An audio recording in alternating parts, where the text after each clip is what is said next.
So hello everyone, this is the Digital Act last and final session. And this afternoon is time to the focus number 3, Mediademic on Tour 2020. And we are pleased to welcome the curator Gina Valenti from Festival 404 from Argentina. And Garance, please, if you want to introduce Gina Valenti. Gina Valenti est à la fois artiste. Both an artist, a teacher, composer, and a curator. And born in Buenos Aires, she lives in Rosario in Argentina. She is a graduate of the art school and created the 404 Festival in 2004. There's an art and technology festival which is held in a different country every year. So in November 2020, the festival will be completely digital with regard to the pandemic of the 2020. And now we're going to launch the Gina Valentina's film. Bonjour, VIDEOFORMES. Nice to meet you all. My name is Gina Valenti, and I come from Argentina, where I am full professor at the Faculty of Humanities and Arts at the National University of Rosario. I am a composer, writer, and since 2004, I run the 404 International Festival of Art and Technology. The 404 name comes from an error on the internet, and it was chosen for this project, assuming that in arts, an error becomes a new possibility. Every error disturbs us because it shatters the certainty of our centuries of knowledge, but every time we are wrong, a part of us usually proves us right. We live in a system that allows mistakes only when the solutions can be found within it. We live in a system and we function in it, except when we make art. As I like to say, error is creation. 404 is an independent, non-profit project whose main goal is to democratize culture, spreading ideas and artworks that unite art with technology. 404 has been the first Argentinian festival of its kind, and its particularity lies in being an itinerant initiative, having been presented in 44 cultural centers, universities, and public places in 11 countries so far: Argentina, Italy, Switzerland, Spain, Belgium, Austria, Taiwan, Russia, Colombia, Japan, and the United States. It is important to highlight that many of these editions have been organized by artists with a special sensibility and a great commitment. Thousands of artists, professors, and researchers from 50 countries have been part of this project that has enjoyed the presence of 1 million visitors so far, amongst which stand out public school students who are not usually part of this kind of activities, consolidating the educational and social mission of this project.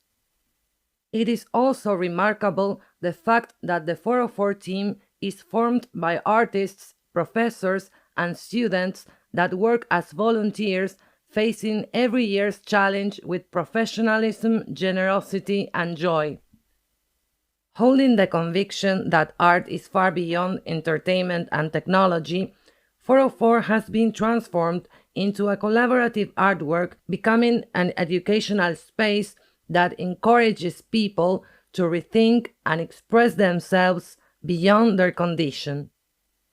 I am happy to announce that the 18th year of the 404 Festival starts with the presentation of Mediademic on Tour at VIDEOFORMES, being France the 12th country that this project visits. This time you will be able to watch a selection of videos that were made by artists who took part in the last year's edition of 404 Festival under the title Mediademic. Last year's edition was the first time that 404 has run online. Through an open call, we were able to meet new artists. 48 artists from 22 countries were selected in different areas. It was amazing to see the strength of their productions and to learn how they were working on them even during quarantine. Then we had to think of a new format to present them, and a new way to catch people's attention. No virtual simulation can replace the adrenaline of presential encounters, especially when we talk about interactive exhibitions, festivals where artists want to go to meet other artists, and people need to be there to experience the artworks. But we thought that since time is broken and space too, we could actually turn this into a positive aspect. So we finally streamed the artworks with artists' messages and making of the artworks during 3 days with free access, without schedule and without interruptions, creating a vortex that worked like a living organism, where every time people entered, they could find content as a way of companionship. Besides the creation of the aesthetics, concept, manifesto, and the organization tasks, we were also involved in the production of artworks that were specially made for Mediademic. The 40-minute selection that you are going to find in VideoForms has been part of this transmission and consists of videos that, with their varied themes and styles, manifest the atmosphere of this age where being human ends up being a challenge. At the beginning of 2020, due to the pandemic that led to the confinement of citizens around the world, the nerve centers of the main metropolises were, for the first time, deserted. Yet, alone and without passers-by, the main billboards continued to function, perhaps a postcard of the technological landscapes of our time. Thinking of technology doesn't usually lead us into art. For most people, technology is synonymous with communication and progress. It's synonymous with access. But every time we talk about access, we are talking at the same time about exclusion. Even if we know that the new media are being used as mechanisms of control, thinking of today's technology in a critical way is unthinkable for most of the people, because the impact of media in our constitution has become invisible. To understand our relationship with technology, we must not underestimate its warlike origins and the corporate nature of the media that transforms us from humans into users. The affective bond between people and media has replaced the affective bond between people. In a society that produces consumers, distinguishing art from spectacle becomes more difficult every time, since we are more familiar with one term than the other. Cultural industries are, as they are being called, industries, and they are those who form our perception of the world. Before we can notice it, this process has already started inside of us. The cultural imaginaries create empathic bonds with those who consume them, and therefore they print their points of view regarding today's topics. That's what I call ideology of perception.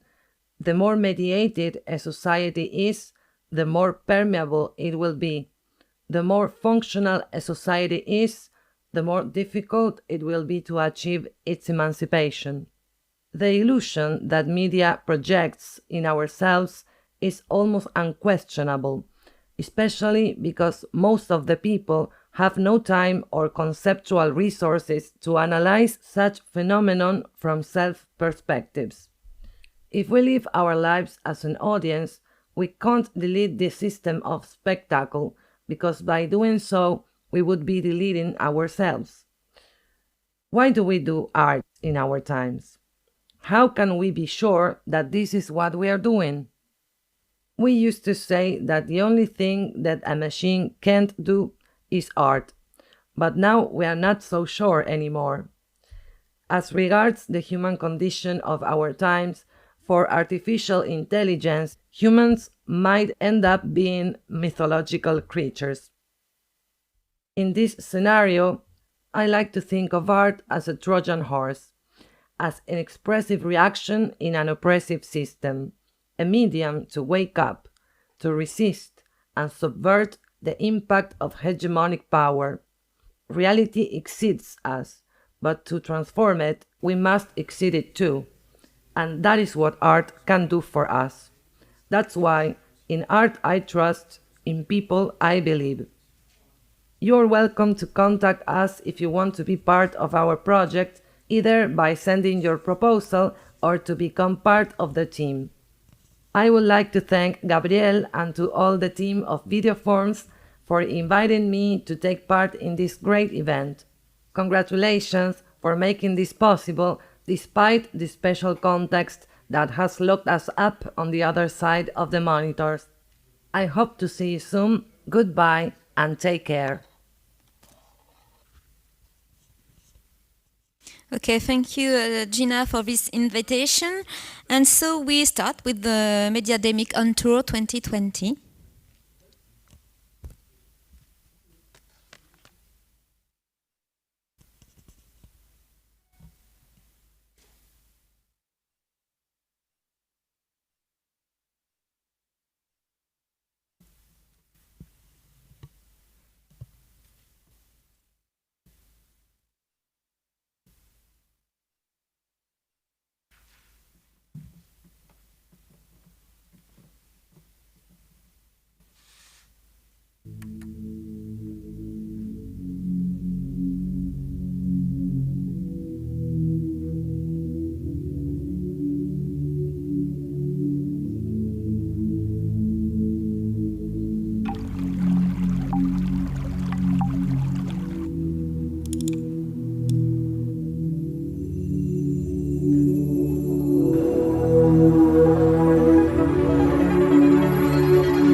We're going to do it.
Abrir con el ¿verdad? Ah, pues abrir con el bueno, vale. Abrir con el bueno, ¿verdad? Ya, vamos para que cuando vas a la hora dan de radura apagar ese wa. Parece que para qua parece wa. Parece para parece我这个说来以后呢，我到多少到地方过啊，当代就在嘞，是罗马那个哈，过来跟着多少什么？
Che?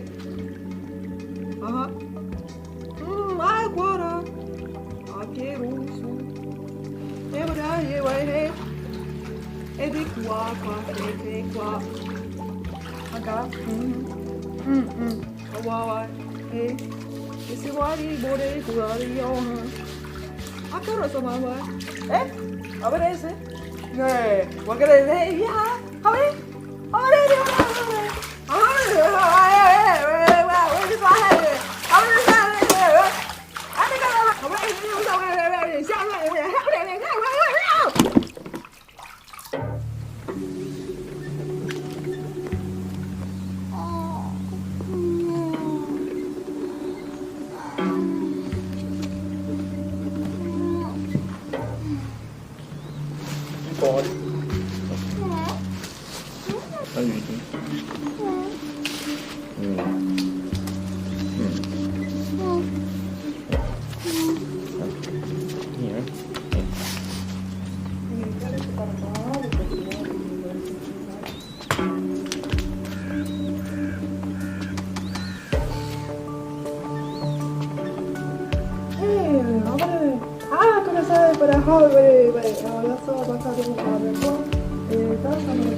Abokuwa de fua.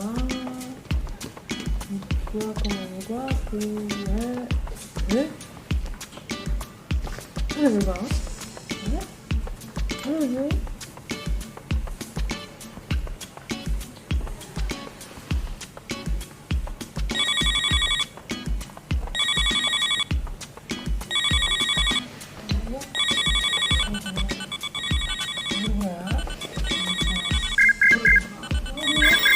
Hey, Avenidas barabalar. Olha bom. Olha muito.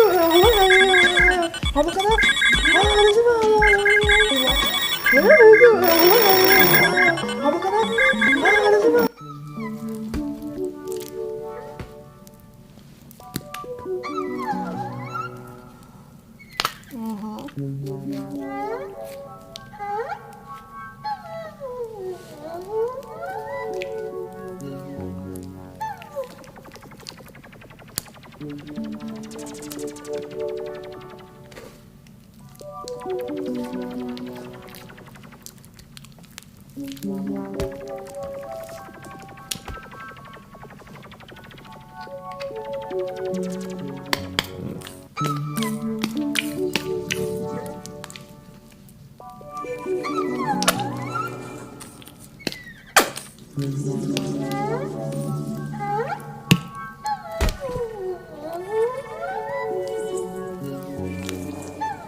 Mein Gott, wann kommt das Schöne nun?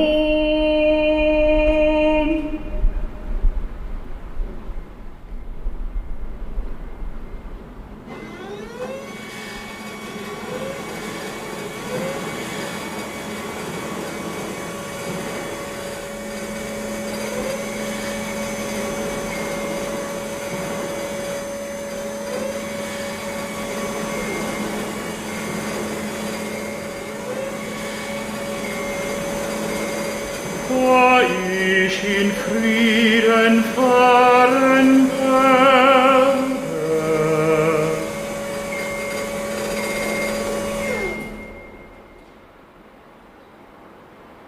Und in dem Sande kühle Erde.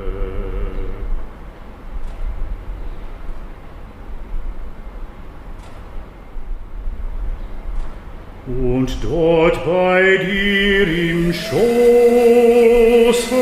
ruhen.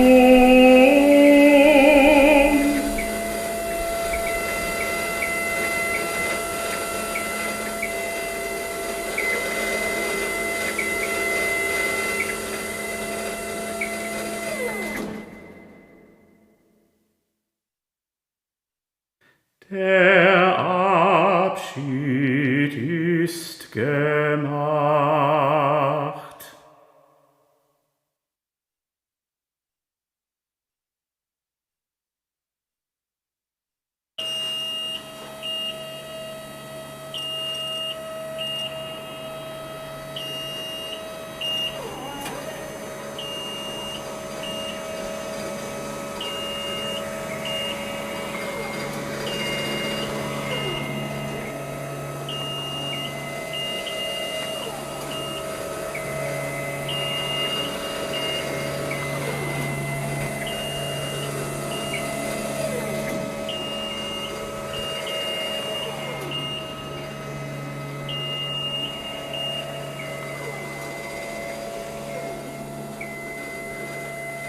Welt,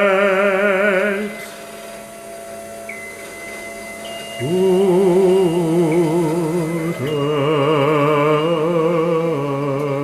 Nacht.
Okay, so now we're gonna try to join Gina Valenti in Argentina.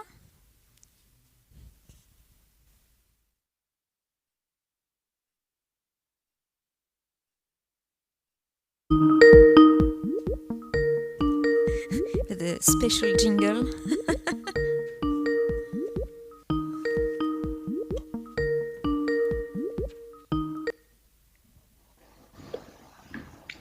Hello. Hello, Gina.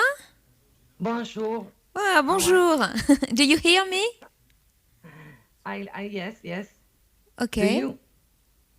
The sound is perfect, but do you have switch on your cam? Let me check. Okay. Are you watching me? Not for the moment. Okay. Let me check now. It's okay? Are you watching me now? Oh, Sorry, yes. yeah. Probably some delay. Hello, with a beautiful lipstick. Oh, thank you. Merci beaucoup. Okay, so thank you, Gina Valenti, and thank you for Festival 404 for this little focus on the creation at the time of COVID and how a cultural structure adapts in COVID's time. And I really like you talk about a vortex, sort of vortex in the flow. That's a good description of Festival 404. Well, it is a good description of last year's edition, probably, because with Mediademic, it was the first time, as you are doing now, that we run the festival completely online. And one of the main issues was what to do with so many artworks in an era where people used to use internet for entertainment, for having fun, for communication, and it was a challenge to think a new format that defies this situation. So that's why, after talking to Scott, that we will meet soon, now today in VideoForms, I start thinking that probably it was good to create this vortex, like this flow, without schedule, so that people could see it as a way of companionship. It was all the time going and going with different artworks, and every time you go, you could go and see the artworks every time, and it's like, TV still exists, and many people just turn it on to feel some voice, to feel that something is happening there. So that creates a new space inside the environment that you are living. So that's why I thought about this flow. Also, because I understand that people now, well, last year it was worse, that people maybe doesn't want to pretend that things are not happening. And it was hard for me to ask last year to the artists and the audience, to ask them to do something at one time. For example, let's meet at 3 p.m. because time was broken and space too. And I thought that we should think about something different. So that's why I call it a vortex, because it's the way of maybe cracking the wall, and to see what's beyond these several walls we are having in front of us. And I think that one of the missions in arts is to go across all these walls, cultural, political walls, to see what happens. So that was the idea. Okay. Well, we have the impression that digital art is a small village, but during your presentation, I understand that it's a small village, but in expansion. It's expanded village, yes?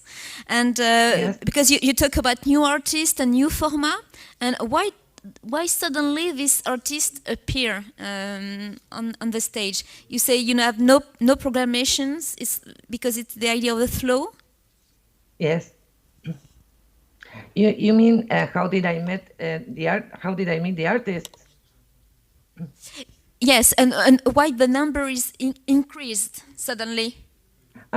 Well, because every time we do something different, there are pros and against. And last year, since we couldn't make it in a physical way, the festival, we could present more artworks because we didn't were dependent on the budget, on the technical requirements. So we in that point it was better because we could present more works. And that's, I think I replied your question. I'm not sure if that was the question, but it was the main difference. For me, also from the open call, we met new artists. And so in that way, we were more free last year than before, I think. Okay. Perhaps we can explain the principle of this festival. Why the choice of a homelessness festival? You mean 1 year, one country? Mm-hmm. Well, actually, our headquarters are in Rosario, Argentina. We live here, the main team, we live here and we produce here and we teach here. But the 404, even if it started in Rosario, I'm going to tell you why we started touring with the festival. Because when we started here, it was so new that we had to create an audience. And it was so expensive and it was so difficult to understand that after the first festival, that was really a success. I mean, nobody could believe how many artists came to Rosario and how many people were entering into the museums. They were asking, what are we going to do with these computers here? So after that, we knew that it was going to be very difficult to guarantee the continuity of the project here every year. And the artist, I at first I said, I don't know if we can still going on with this project because it was so ambitious and so big and so new. So the artist start sending letters and emails saying, no, Gina, you have to keep going. You cannot stop doing this festival. So I said, okay, how are we going to do this? And they say, we could do this in another country. So that's the main problem became a new characteristic of the project. And so that's why, yeah. Okay, why this strong interest in art and technology? Well, I think art and technology is a long-time relation. Even if we are now talking about digital, new media, new technology, there was always been like a romance, let's say, a romance between art and technology, and a romance, and also because sometimes technology is the surprise, and art, if art follows the technology, the trending technologies, it might take the risk to lose the main characteristics or not. So that's why when I say art and technology, I focus on the amperes, on the I, that unites both terms, but at the same time separates those areas. And also because in 2004, when we started in Rosario, before the festival was born, I had a project with Mariano Guzman, my partner in that time, who was called Astas Romas. And we started making an open call to see what was going on outside Rosario, outside Argentina. I was very much into the website development at that time. And when we started receiving those works, I started to see that most of the most interesting artworks that we were receiving were working with new technology. So then we said, maybe we should create some situation where we can meet these persons and these people can meet each other. So that's why we started 404. And that's why 404 it's about art and technology. At first, the first name of the festival, it was Electronic Art Festival. But then I decided to change it because I didn't want that the word art has a description, like an adjective. No, electronic art. I think art is art, and whatever art can do with different means, such as technology, such as science, such as nature. But I like to keep art as a separate entity. Okay, thank you, Gina. You're welcome. Well, the time is short, so I I keep know. some questions for the panel discussion with Scott and Regina after. Okay, Okay. but now I think we have 5 minutes break for technique. Okay. Okay, Well, and thank see you very much. soon. I see you soon. Okay, thank you, Bye-bye. Gina.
Ok, d'accord. Bon.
Okay.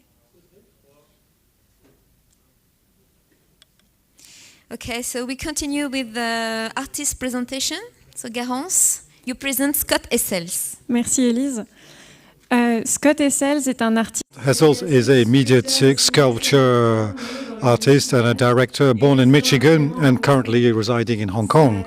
So he wants to explore the new relations between image and movement and his environment. So we see this desire of exploring things in his last creation, beloved actually, in Clermont-Ferrand, in Place de Victoire. So now we're going to see the video presentation of Scott Hessels.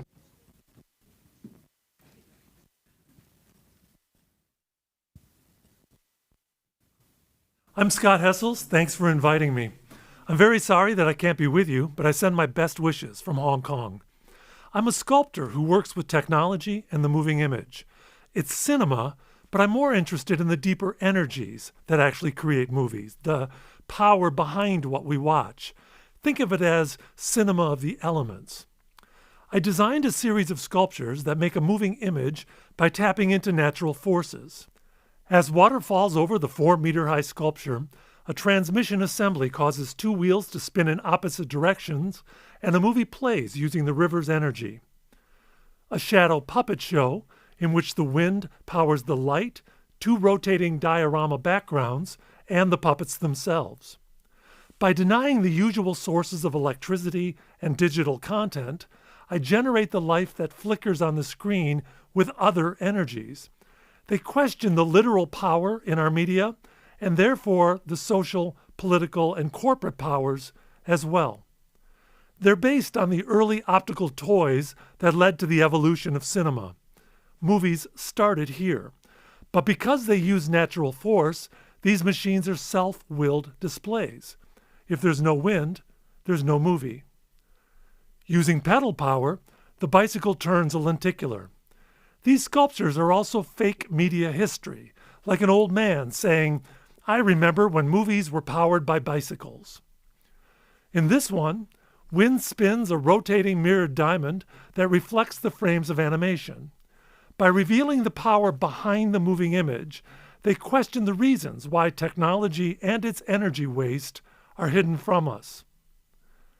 That series used direct natural energy, but I also used sensors to measure forces in a site. This light installation was made by driving the famous Los Angeles Mountain Road with 5 types of sensors, measuring altitude, speed, direction, tilt, and engine noise. I used the data to create a model of the actual road, down to every pothole. That virtual path controlled 2 robotic lights in a room filled with fog, exactly recreating the journey of driving the road. I call these mediated earthworks, referencing the land art movement that created sculptures that integrated with their site. This sculpture is controlled by sensors measuring morning fog moving away from the water. Or sensors on tidal movement. Unlike the original earthworks, however, sensors let me connect with natural sites without damage to the ecosystem. This idea of using computational sensing to give nature a shared influence in the forming of an artwork led to an education program called Extreme Environments. The rule? The artwork cannot exist without direct input from nature. We travel to the most inaccessible sites on the planet and partner with scientific researchers working in remote field stations. In the Mojave Desert, students live with scientists near Death Valley. In Antarctica, aboard a Russian polar research vessel. In each expedition, students use the same sensors as the researchers to collect data about an endangered ecosystem and transform it into new media artworks that promote a better understanding of issues affecting the site. We worked underground for weeks in jungle caves in Vietnam, just discovered a year earlier. We were the first students and artists to see these amazing underground formations. We partnered with the climate scientists at a remote field research station in the Solomon Islands, addressing rising ocean levels and assisting in 4 hatchings of the rare hawksbill turtles. And recently, we worked with government datasets after one of the worst typhoons in history ripped through Asia, making Hong Kong itself an extreme environment. The program is a world-renowned education experiment in arts-based field research, and each expedition has been followed by millions, raising awareness on climate change issues. Sensors create data streams, so other streams beyond the natural world can also be a driver for making cinema. Since 2004, I've been creating projects that challenge traditional representations of the hardware flying above us, under the name celestial mechanics. These are actual communication satellites coming into contact with the geostationary ring.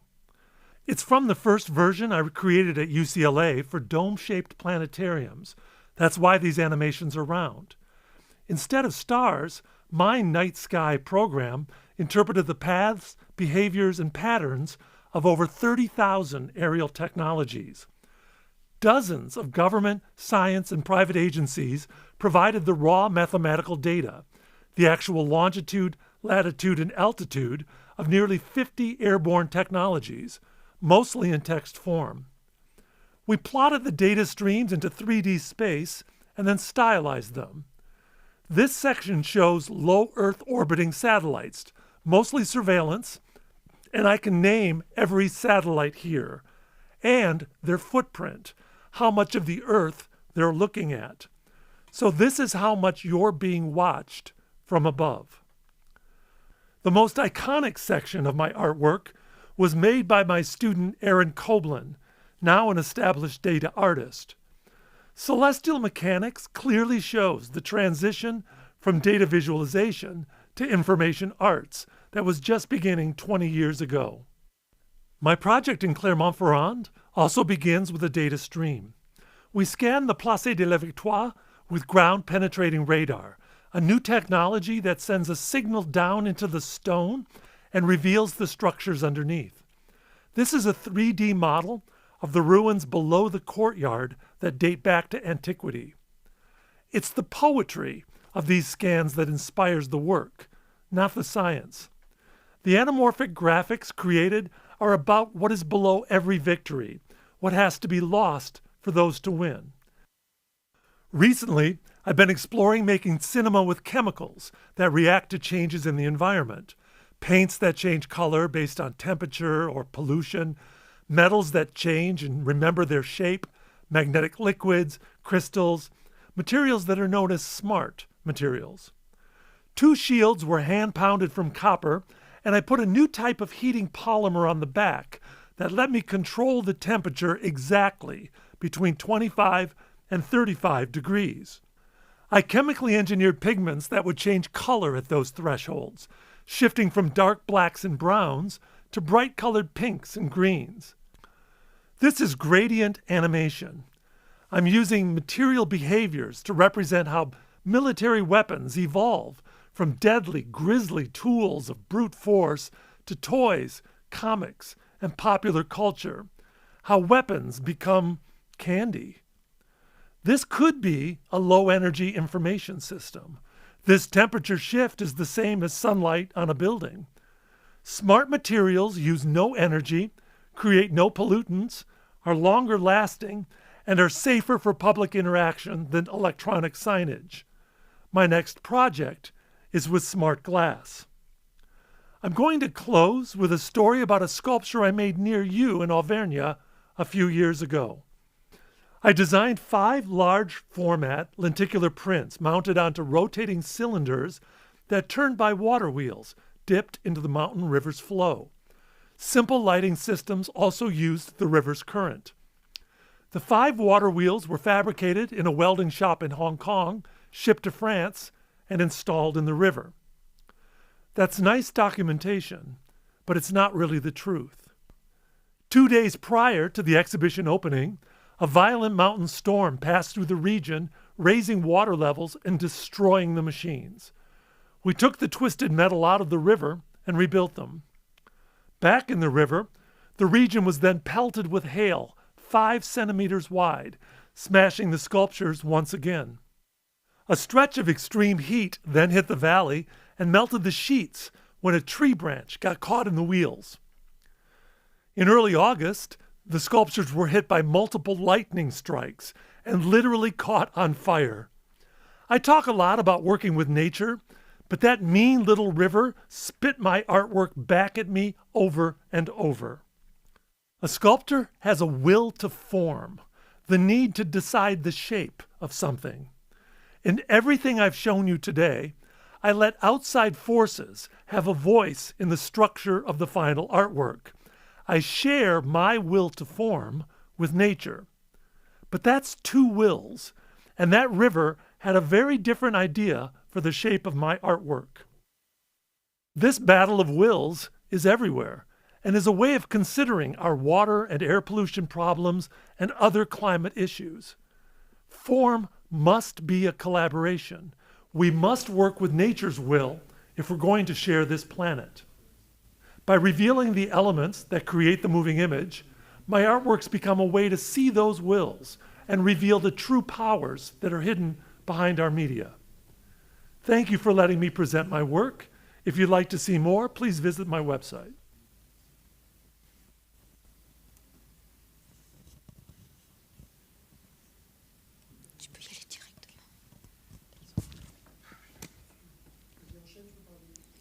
Née à Villars, en Autriche, Regina Regina Hübner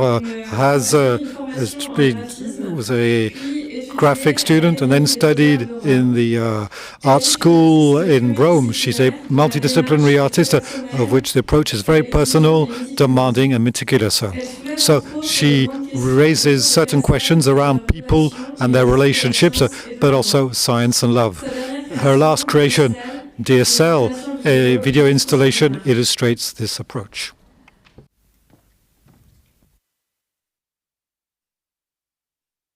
Bonjour. Here you see excerpts from 15 videos from the last 20 years in which the concepts of communication, time, relationship, and perception are common to the work I exposed to VIDEOFORMES Festival 2021. My images are ideas of the reality, often with autobiographical background. Beside video, I use different methods like experimental photography, sound, text, performative acts, environment, subjects and objects, sentiment, and of course concept. The moving image is a visual form of time and space. I also collaborate with personalities from art, music, literature, and science, and in some projects with special key figures, the so-called protagonists. Here you see 21 persons pronounce the most important message they wanted to leave. It is without sound and shows what happens when the author separates from the message. It includes a non-understandable sound work and several symposia. Here you see milk dropping down, and at a certain point the process inverts and time flows back. The artwork is a self-standing being with its own life. On certain occasions, I put this independent artwork, like a video for example, in relation to a certain space and a certain moment. This is the first work I made when I came in touch with two immunologists, and they explained immunology with the research on the self and the not self in life.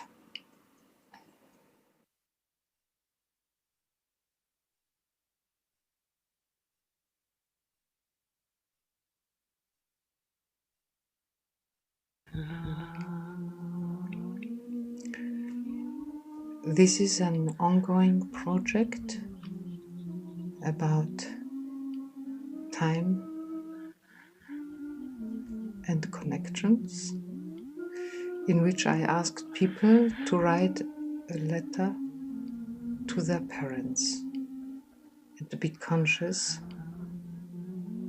that without a father and a mother, we would not be on earth.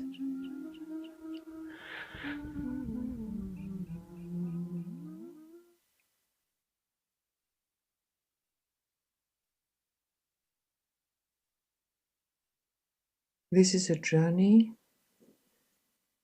going on and maybe also going back.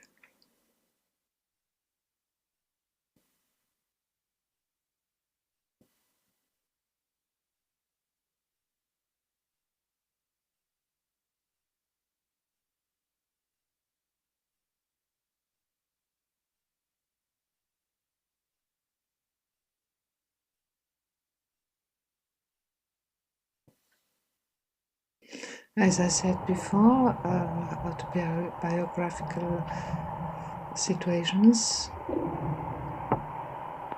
are an impulse. This video was made at a coiffeur hairdresser in Austria, to which my mother was related during the Second World War.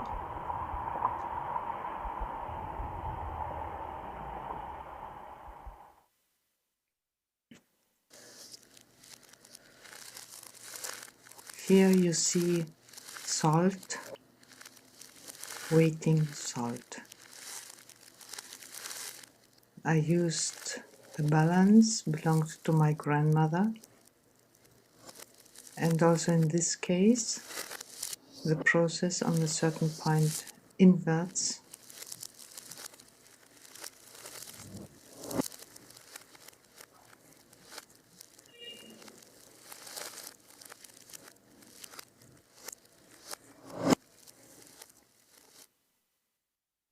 The artwork is a self-standing being with his own life. On certain occasions I put this independent artwork in relation to a certain space and a certain moment. It forms then a new, unrepeatable artwork, which I call ambientation. Loving, for example, was projected on the giant dome at the Nuit Blanche in Paris, and with an environment and the act of the observers at VIDEOFORMES 2019.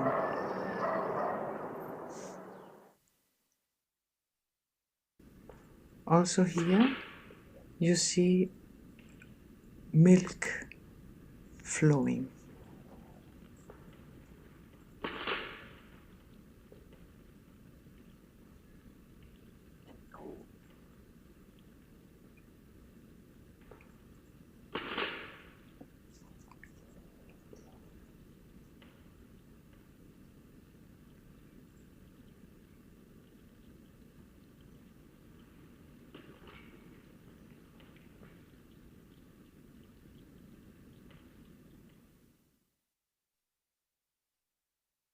This is a work I have conceived in 2019, inspired by a very early work by an Austrian video artist.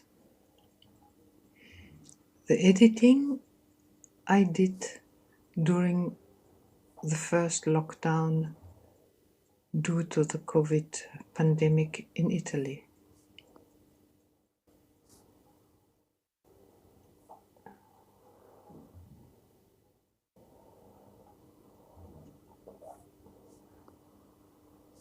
DSL is part of my interdisciplinary research project, Perception of Self and Non-Self in Life, inspired on the basic principle of immunology, the differentiation between the self and the not-self. 17 researchers of immunology and neurobiology participated, and they are, together with their objects of research, the protagonists. DSL enlightens the perception of the relationship and puts evidence on the unmistakable characters of each throughout thought and body.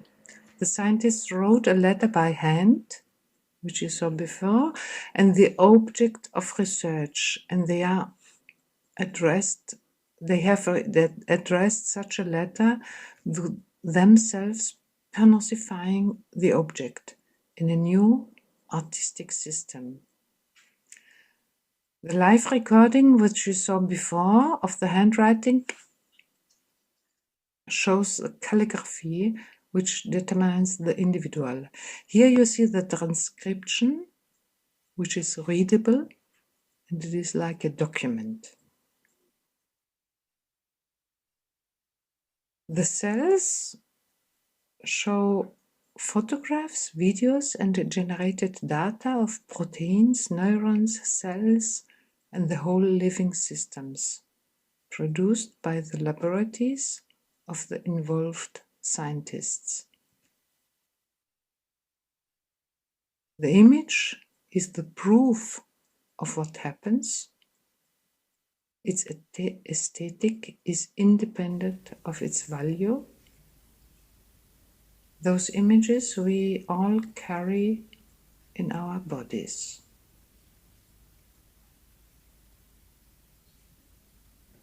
Those are the eyes of the scientists. They use high-edge technology and especially produced microscopes. But it is with the eye, nature's gift, that they capture, that they see. The eye is our most beautiful organ. My intuition was to invert to a habitual relationship between researcher and object, including the final observer, the connection between the ambientation at the arrotoir stands in silence and devotion.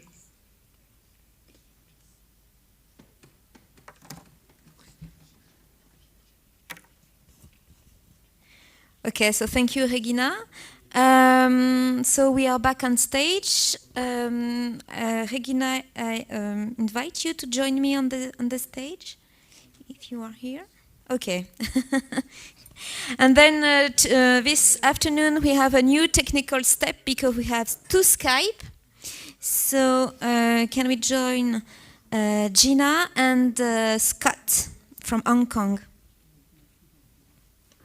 So Regina, you have time to come.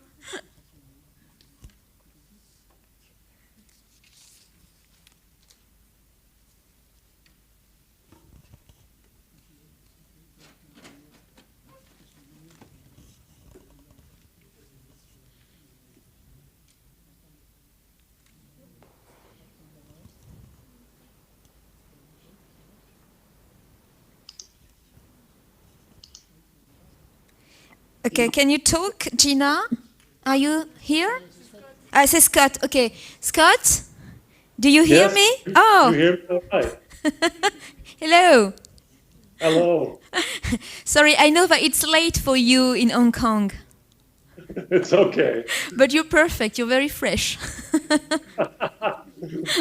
Okay, thank you, Scott. And Gina? Ah, okay. Ah, okay, Gina is here. Okay, you hear me, Gina? Yes, I Okay, hear you. it's perfect. Thank you. Okay, so our world is a world of connection, and so is digital art. So I know that many of you know each other and appreciate each other's work. I know that it is the case here with Gina, Scott, and Regina. So I'm very pleased to talk with you. Thank you. So today we make a big gap between Argentina and Hong Kong. And for once, France and Clermont-Ferrand is the center of the world as the Perpignan railway station for Dali. So we continue with the last chat entitled Unconventional Science. And the underlying idea here is to decipher how we talk about science and how does science and researchers speak to us in a way that goes out of a traditional and academic way on form of research. So Gina, you're a curator, so you're also an art critic. So you can react, perhaps, if you want, also to the words of the two artists. Don't hesitate to react about that.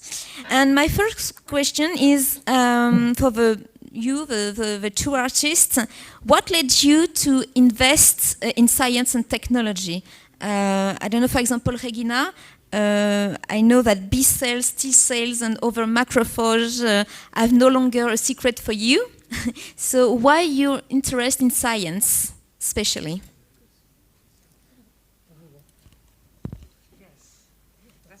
Yes?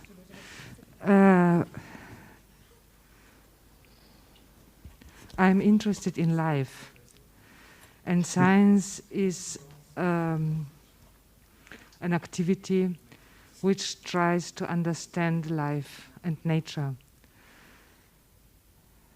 This is why I love science. Is it your first collaboration with laboratory and scientists and researchers? I sometimes collaborate with other artists, musicians or visual artists, also with personalities maybe from philosophy or history, art history, but I never worked with real pure scientists from hard science. It is the first time, yes. I know that the idea is perhaps to, how we could say that, paying tribute to scientists because they, comment dire, comment est-ce qu'on dit, ils donnent leur vie, they give their life for the object of research. Mm-hmm. So is it a tribute to this form of work of life mm-hmm. for scientists? Yes, of course. So maybe I say something about Dear Cell now, the work I exposed here at VIDEOFORMES. And on this point, I'm very happy to be able here by Real in Clermont-Ferrand. And I would like to thank to VIDEOFORMES to have me invited. And thank you very much to Gabriele Soucher, its director. So I'm really very glad that I was able to realize to show this work by Real. In Dear Cell, you see the contributions of 17 immunologists. So they are researchers. And I was invited to their laboratories, and I understood that they do a very long work, a work which longs maybe a whole professional life, and which starts often with an intuition, but then it has go ahead among a lot of difficulties. Maybe after 30 years, if everything went well, we will get a new therapy for a disease. So what connects me to those scientists is, of course, the passion they feel with the object and the very special and profound relationship.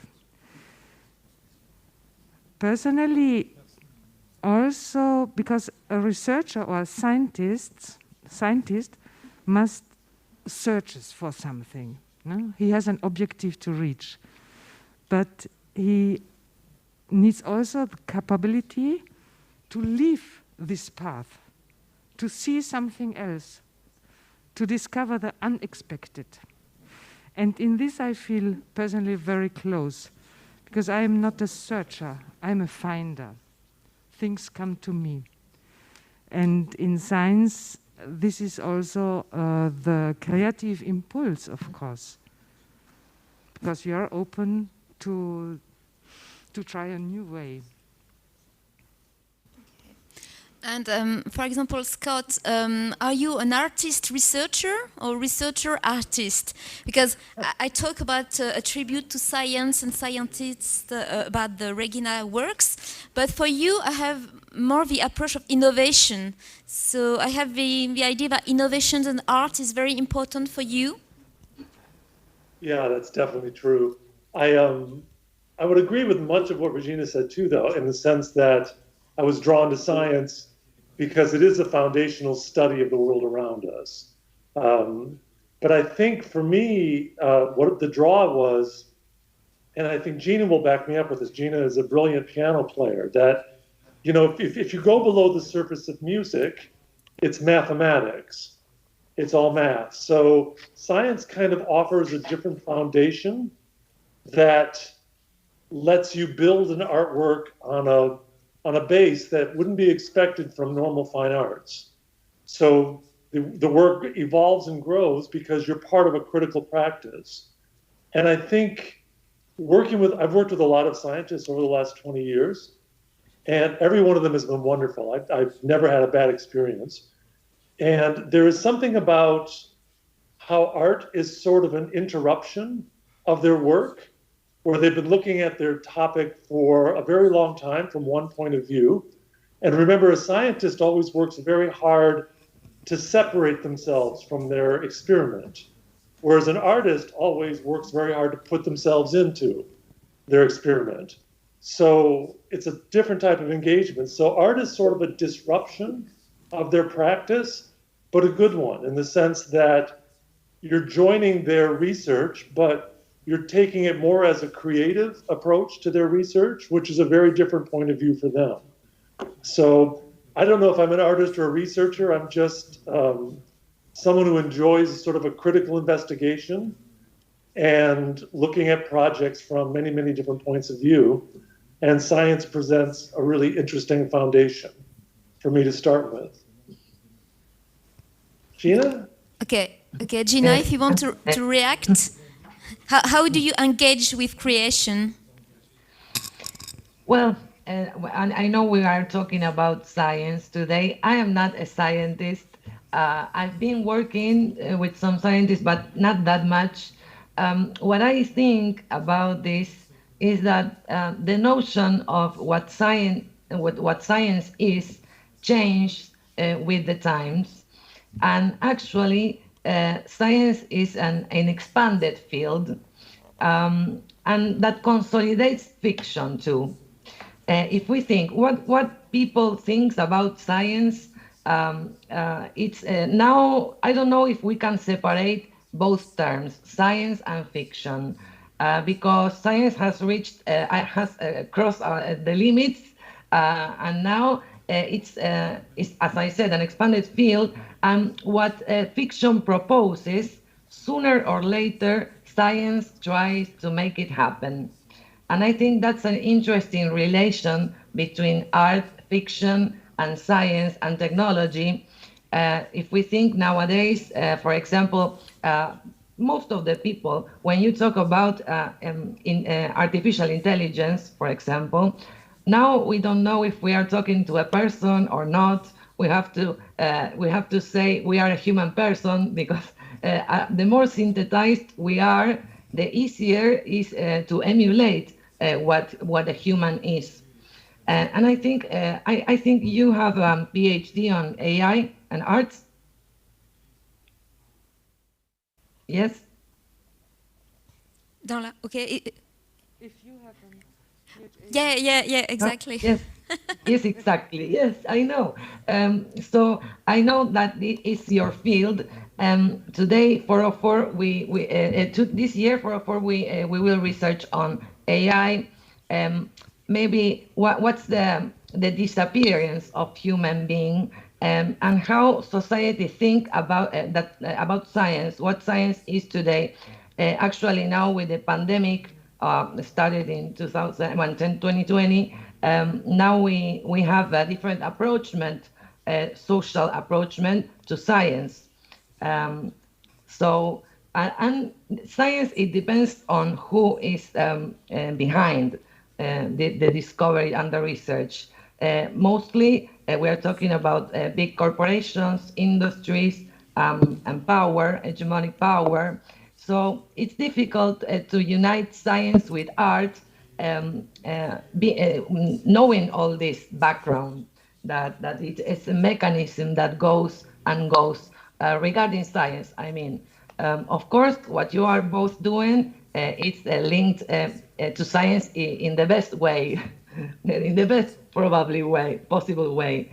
But this is why I'm into arts, because in arts we don't need verification of the results. What matters the most is the process. And I think that's the great of art, because the process is what transforms what transforms us. So I always remember Marshall McLuhan's axioma, the medium is the message, right? And axioma doesn't need a scientist validation, because it depends on the perception. It is already true once you say it. And I think that's more into arts, and that's the way I like to think about arts, more than into science. But of course, science, when you mix it with art, you are getting surprised, definitely. That's what I think. Okay, so I don't know if we have audience. We have questions from the audience on the website or not in the chat.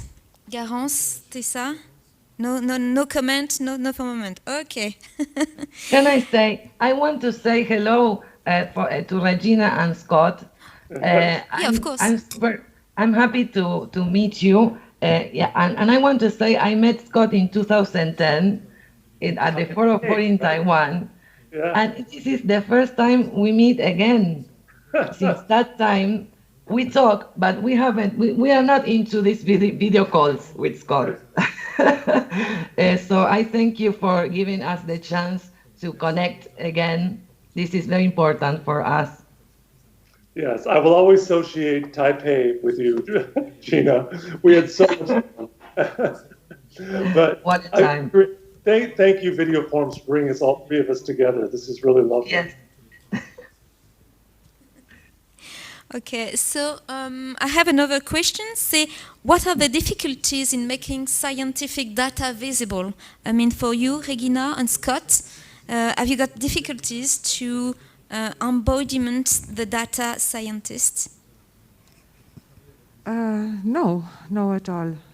There are no difficulties to transform, I don't know, the idea in a visual form. For me, things happen automatically and in an intuitive way. Of course, with the visual form, giving to a relationship which happens in hard science. So, for example, in DSL, giving a visual form to it, it becomes more understandable to people who has nothing to do with immunology, for example, or with hard science, because it has a different language, of course, a more immediate language. And the idea of the space in the Chapelle of Floratoire in Clermont-Ferrand, how do you work with the space? Why you decided to have 4 videos and to have 3 parts, 3 screens, the eye at the end of the chapel? This conceptualization is easy or not? Or it's a process? No, I have to say also in this case, it was a natural birth, let me say like this, because Gabriel Secher proposed this space for me, and I immediately felt it absolutely well-fitting for DSL, because so the space is an oratoire, it's from the 17th century. It was used once to pray, but I would better say to be in a status where you leave behind yourself. You don't consider your ego, but you dedicate yourself to something else. And this is a similitude in research, in those researchers I have known, in those immunologists from the CIML, Institute for Immunology in Marseille-Lumini, because those are people, they dedicate the whole life and their whole passion to what they are doing. The silence and the emptiness of Chapelle de l'Oratoire also fits in a natural way with the essentiality of DSL. DSL is composed by 4 videos. 2 videos are regarding the letters the scientists wrote to their object of research, and then they wrote back to themselves by personifying the object, such a letter. So we have a handwriting piece screened on a flat screen vertically, which reflects more a sheet of paper where you really write a letter down. And then we have the transcription of those letters. We have the cells, but this is a big simplification because those are neurons, proteins, whole living systems or living cells provided by the scientists, produced in their laboratories of CIML and then also from another institute for neurobiology, which is called INMED, always from Marseille. And you have filmed the eye of each researcher, of each of those 17 researchers. Of course, it is logical for me it is natural that the eye, the author of the result in research, also of those letters you will see, stay in the most holy place of a chapel, which is the apsis. Now, so I have put the eye and the apsis in the middle, the object of research, so there is a free hanging screen.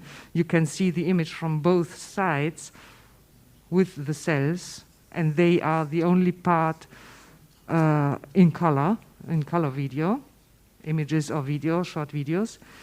And then at the other side there are the letters. Those three parts, except of the handwriting, which is on a screen in a different place, has the same size because they have the same importance. They are on the same level.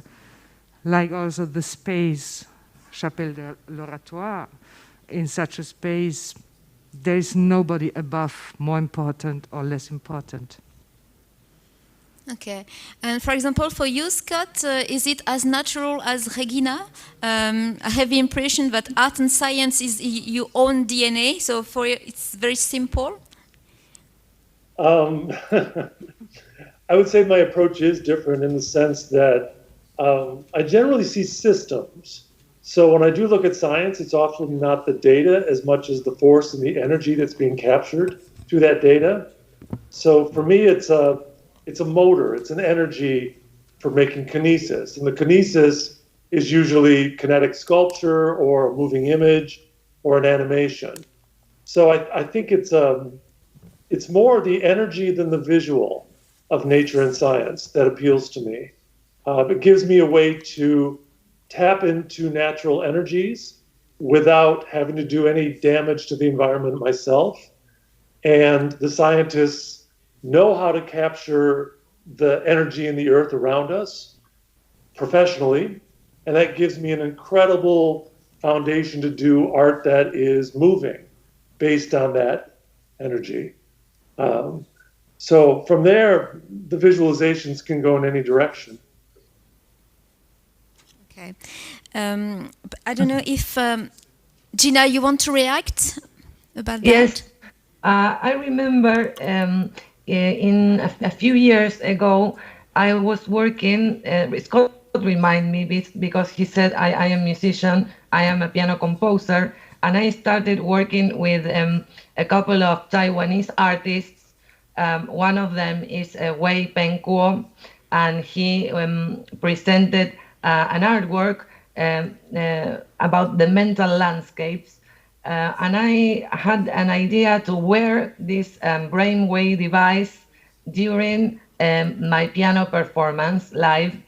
And I had it, I was invited at that time by TEDx, and I knew that we were going to be in a very big theater.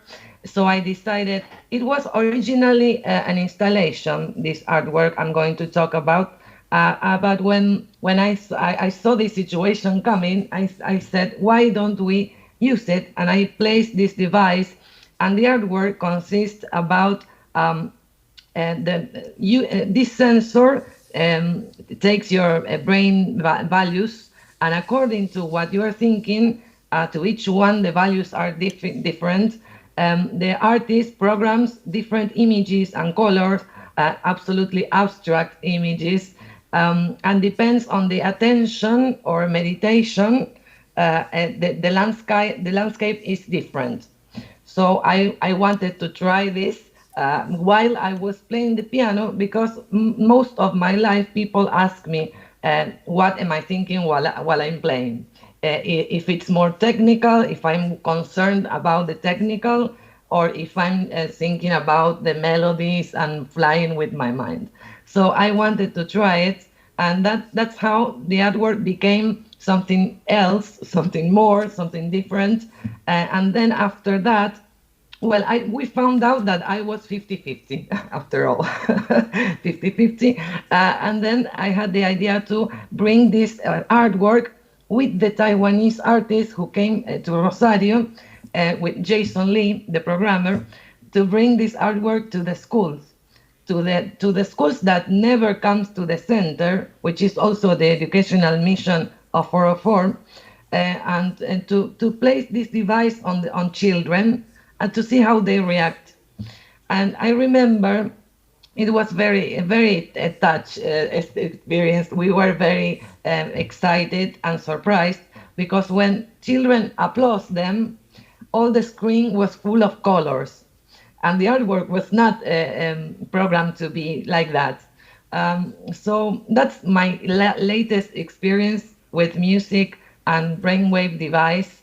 And I remember this because you're talking about the data value. And well, this could be visible in this work.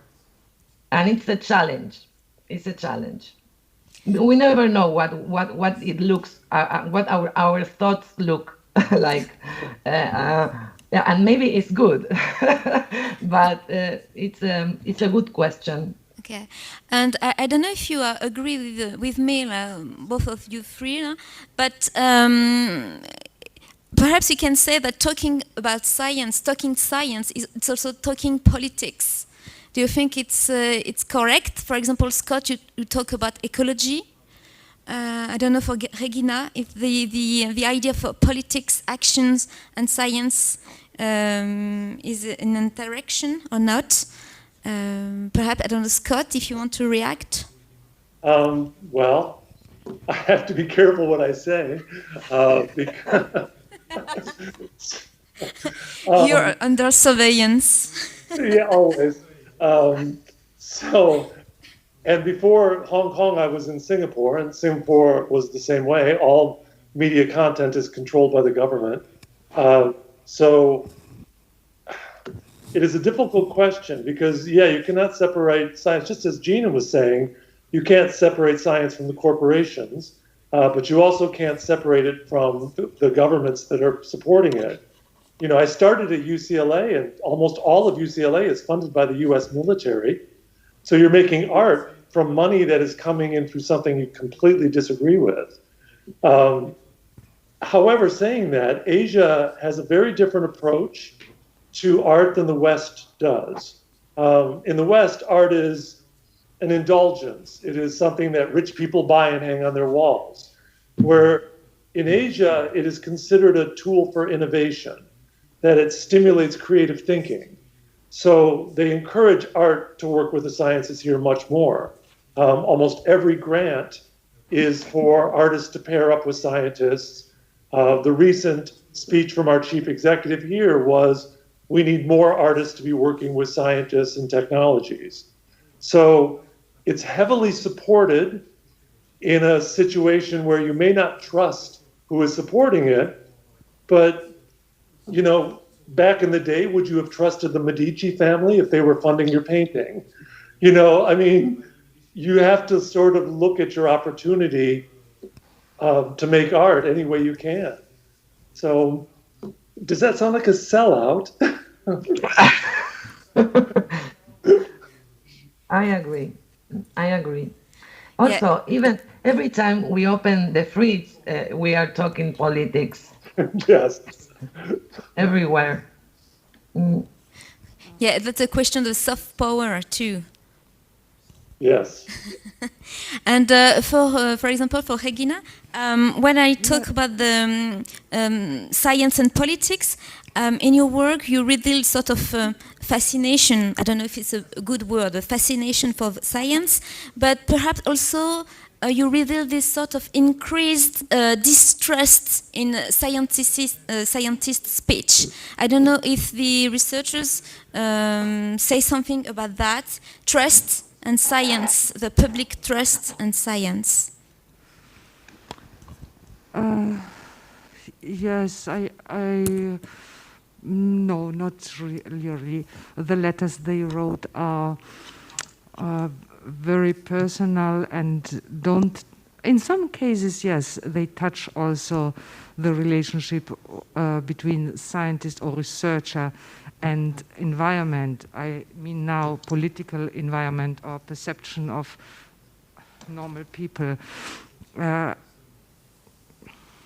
Science and as well art is extremely expensive.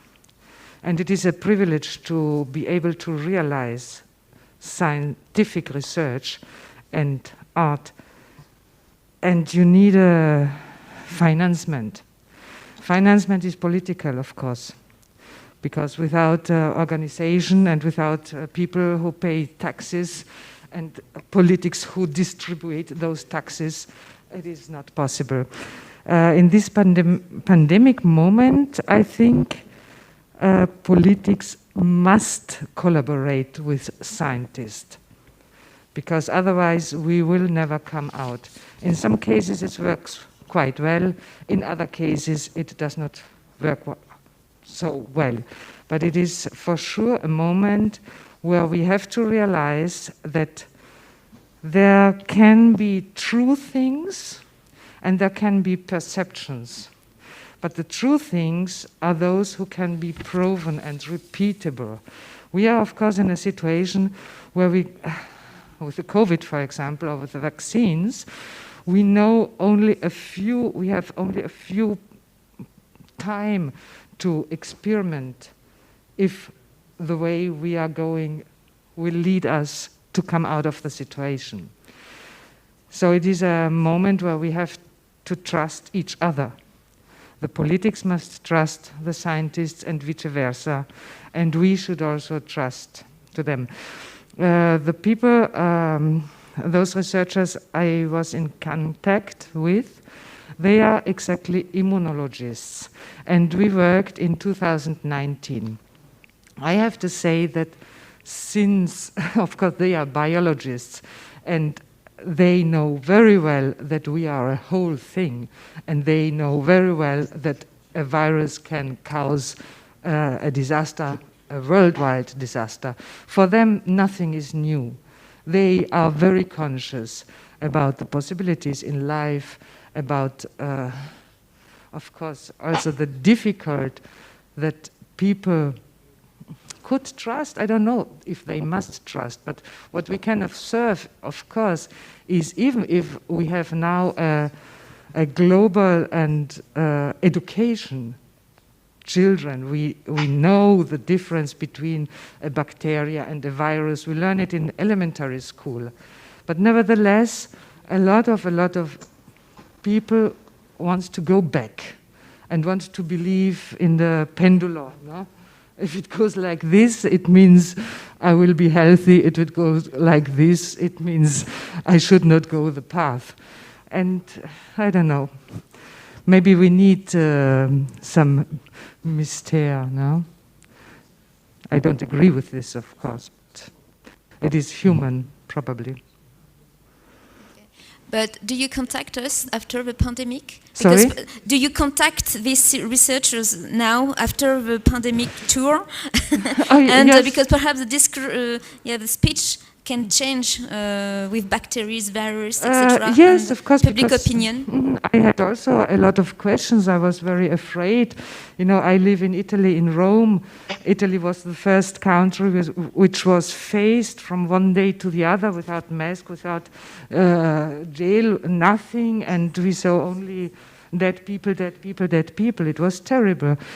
And in this case, of course, I found them and I said, is there a hope? What happens? And they were very quiet. Stay at home, close your windows, don't go out, and wait. So this was the question, and this is what we have to do. We have to, in a certain way, accept that it's the nature which gives the rules, even if I want or if I don't want. It's not Mr. Politik who wants to lock me down. Yeah. As for Scott and your disaster invitation here with a very bad river here in Clermont-Ferrand in Auvergne. The nature has the control. Yes, that was quite an experience. You know, that whole story, it's amazing how many people in the area came together to help me keep it running. You know, farmers would stop by and help out. Local architecture school stepped up. There was a local theater group in Clermont-Ferrand that would give me their truck and their staff. So at the end of it, I had made a great group of friends in that area, and I had a good story to tell. So I don't have a single regret from that whole experience at all. It was the people there were wonderful to work with, and that was incredibly rewarding for me. And Gina, this question of art, science, technology, and trust, is it a question or not? For example, have you been ever confronted to controversies in your festival about, special technology or, I don't know, artificial intelligence, etc., or not? No, not really. No, and not so far. No, what I was thinking after I hear you talking, that there's also a strong relationship between science and religion. And nowadays, we are living in a multi-layered society where you can find people that think in the future, about the future, and people who still lives in the medieval times. No, so that's the problem regarding what science and the pandemic. Because I want to say something. In my country, media, hegemonic media, are trying to convince people who that don't take the Russian vaccine, for example. This science, it's impossible to separate it from what we are all living, because we are living in a mediated society. Media are controlled by the economic power. Politics are in the middle of this relation, and so it's a toxical landscape, let's say. But I wanted to mention this. I don't know if this is happening in your countries, that to bring to politics the vaccine, the different vaccine, the Cambridge yes, the Russian no, the Indian I don't know. Is this happening to you? I want to know.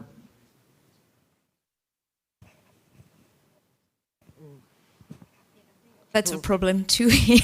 The European community agreed to invest in certain vaccines, now Pfizer, Moderna, and Johnson & Johnson, and did not invest in Sputnik or in the Chinese vaccine. But this is because we are in Europe now, so we are under the influence of America and Great Britain, and they are produced there, and our German BioNTech, and so it is also logic that you first come in touch which is closer to you. But I think or at least in Italy, but in whole Europe, we will also use the Russian vaccine, and this is a consciousness that we need the effort of everybody, and we will not continue to make a differentiation, this is a Russian and this is a Chinese, and I don't trust them. We will not do this. It is a learning process. But I think we understand very well that we have to keep together, the whole world. So I don't know, do we have some questions in the audience or not? Not for the moment, not for the chat? No, okay, so I continue. Okay, to talk about this strange period, I'm thinking about the Donna Haraway's essay, stay with the trouble. I think it's in one of the video of Festival 404 in the campus number 1 by Citron Lunardi. Lunardi. Yeah, and I think it's this idea of stay with the trouble is quite interesting because it's very topical now. It's the right moment to talk about how to stay with the trouble. What do you think about this expression? I remember the artwork. Not exactly what they say about Donna Haraway right now, but I remember that they were dealing with the limits, how to recognize the limits between natural and artificial. That was their artwork about. And as I said at the beginning, nowadays it's almost impossible to recognize the limits between natural and artificial, because we are turning into artificial people, and I don't mean about our organism, our ADN, but I mean about when our brain, what we think, our minds. So since our minds are being colonized, and it's about perception, of course, sooner or later, this will be translated into biological specs, I suppose. I remember that word was very nice. From Italy.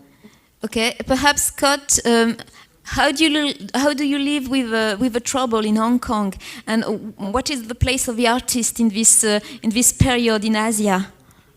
Hi, that's a loaded question. I would say the place of an artist, of course, we are now recently under something called the National Security Law, and the government is sort of rounding up people who would be inciting against the government as they sort of change the political system of Hong Kong. So Hong Kong is in a very dramatic transition right now, but you were talking about the politicization of the vaccines, and of course here we can only get the China ones. The Western ones are slowly trickling in, but we started with CoronaVac and Sinovac, which were both from China. What Gina said at the very end there about bio, I think that bio art and biotechnology is going to be the next wave, and I think genetic engineering is something that China has already been doing for a decade plus, because they're one of the few developed countries in the world that allows it. So there's already hacker labs in Shenzhen, which are basically students who are playing around with CRISPR to modify genetic material. So that will either lead us to the end of civilization or completely redefinitions of what our bodies are. And it's very easy to sort of religiousize that, like how dare you modify the human body, but there are a lot of scientists that believe that we should be doing it. Otherwise, artificial intelligence will pass us.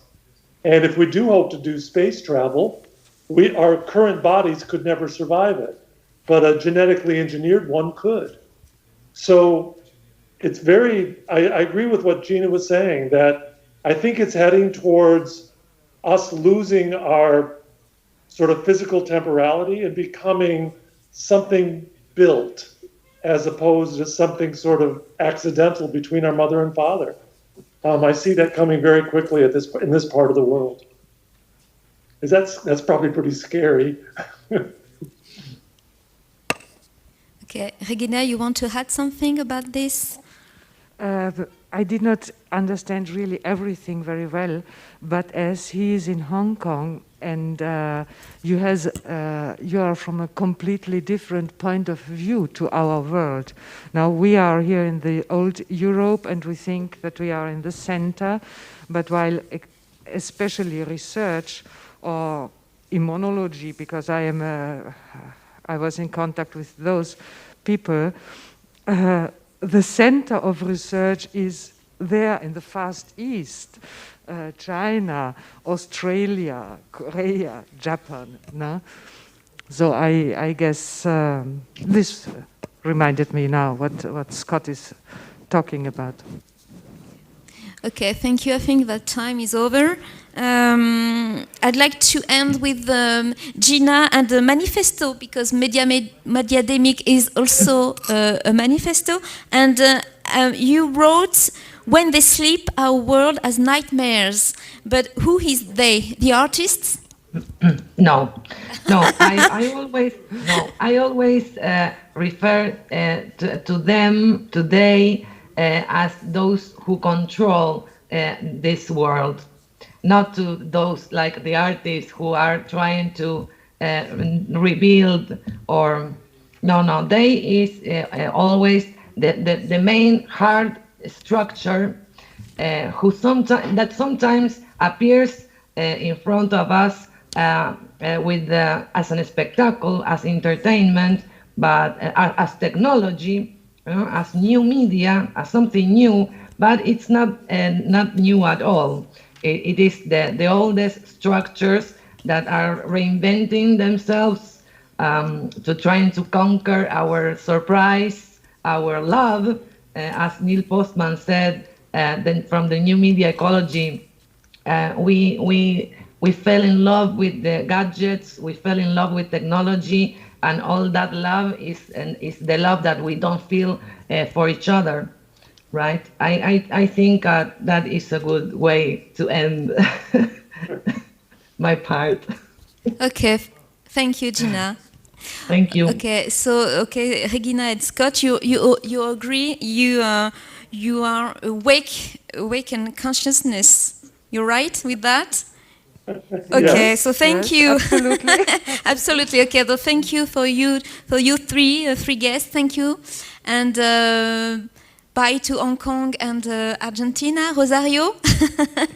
Okay, Bye-bye. thank you. Goodbye. Thank you. Bye. Thanks to you. That's the end of the focus number 3. And so now I have to give the floor to Céline Bertonieux, which is director or president of ACNUM. Director? Okay, president of ACNUM. It's the National Network of Hybrids, Arts and Digital Cultures. If he can come to stage and say a few words about this network. And then after it will be the SCAM session, introduced perhaps by Gabriel. And then after that will be the end of the digital days. So Céline, if you want, I can give you. What you want? Just okay. Okay. It's COVID process.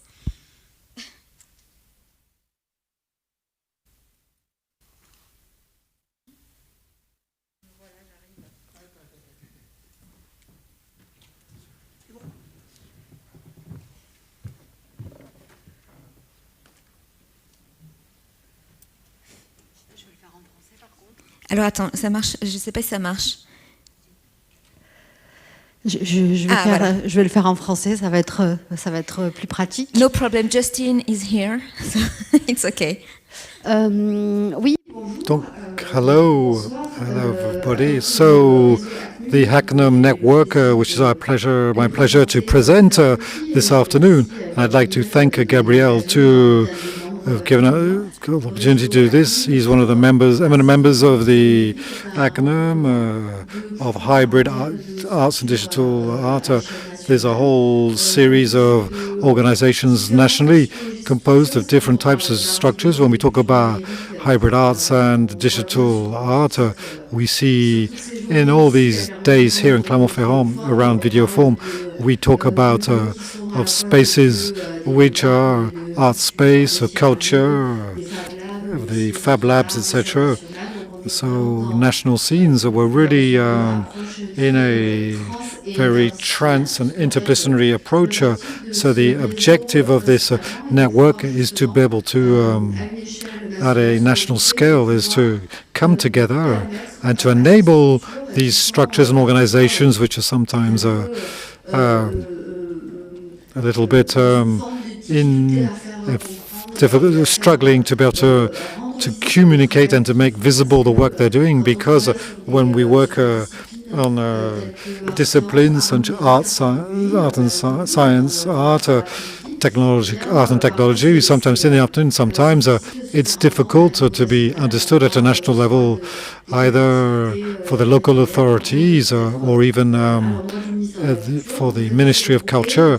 The fact of grouping yourselves, pulling together to have a lobbying strength. This enables us to have about 40 organizations and 40 artists who are in our general meetings to discuss their needs, which are ours, and on a territorial scale. We talk about hybridity. We all talk about ecosystems because the principle of the way which we work, we can see it here once again in Clermont-Ferrand with VIDEOFORMES, is to be able to show works of art, but in dedicated spaces, but also in spaces which are not dedicated to art. It's also working with scientists, working with companies. It's working in a form of transdisciplinarity, transsection in the work which we're doing today collectively, and which we are trying to help each other with tools, with the possibility of developing these different ecosystems on a regional, on a national level. So it's a network that existed since 1 year, and which is very lively and very interesting, and because we defend our interests, but we've also we want to exchange with each other, to be able to progress, to help progress or help advance a certain form of art and culture in France, but also in a dialogue internationally, because we can see a lot of our organizations have got an international dimension. It's true that it was really interesting. There's quite a lot of members of members have come here on VIDEOFORMES. It's very interesting to see how a festival around video, which has managed to develop itself around, is also exemplary to our ACNUM network. So they've got it's implanted in its towns with works of art, with international works of art, which are showed in heritage-based spaces, but also proposing afternoons to be able to hear artists. So there's completely international dimension. So as you said, in Clermont-Ferrand was at the center of the world in a way today. So the Hacknam network includes members like VIDEOFORMES in Clermont-Ferrand, which are activists in their territories, but also with a strong thought around the issue of new digital forms, transdisciplinary forms, and who also know to invest in a form of solidarity as well at a national scale. So I didn't want to talk too much to give figures and graphs and facts like this, which remain quite abstract when you hear it, but just a bit more talking about the spirit of what is this network, which only exists officially for 1 year, but in reality it's been sort of working unofficially for 10 or 15 years. In reality, if you've got 1 year of existence, it wasn't a good year to start. So it's true, it was quite amazing. It was because this is an anecdote, which we talk about often as others. We did our general meeting 12th to start up the organization 12th of March last year, and the last time we had a general meeting 2 days before the second lockdown. So we did our 2021 general meeting yesterday, and now Paris is being locked down. So each time we see each other, whether it's in video or in real, the country's locked down. It's got nothing to do with us. It's just by chance. So it's not us. It was we represent. I think what I'm trying to say as well is to share with you is that we represent the future and a way of doing things, of producing, of creating, of disseminating and programming art and culture today in a really modern way, in a very contemporary manner. So I think we are more moving towards the future and carrying hope than bad luck. So who are the people you contact, the actions you do, which are done this? Maybe this is a unusual year. What future acts are you going to do in terms of the hybrid arts and visual arts to remain these things more visible? Because this is one of the objectives. So we're lucky enough, in fact, in this period, and despite the difficulty which we can have to be able to be heard correctly, what is hybrid arts or transdisciplinary arts. We've got the Ministry of Culture is financing some of the work. We've done a study by economists called Raphael Besson around what he's called the externalities. So the impacts that our organizations can have in France, positive impacts, notably our capacity with our ecosystems to work with players from the world of economy, the education, higher education, corporate world, the local governments, etc. And so the study enabled us to map out, to reveal what are the impacts of what we produce in our territories, which is not always very visible, because this could be, it takes into all this. So this has been something that was important for us. We've also produced, the study produced a guide for digital creation for artists who all these things are changing a lot. We're always updating it.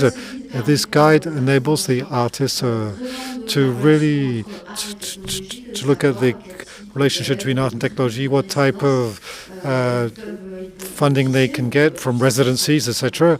All of this you can find on our website, hacknum.org, so HACNUM.org.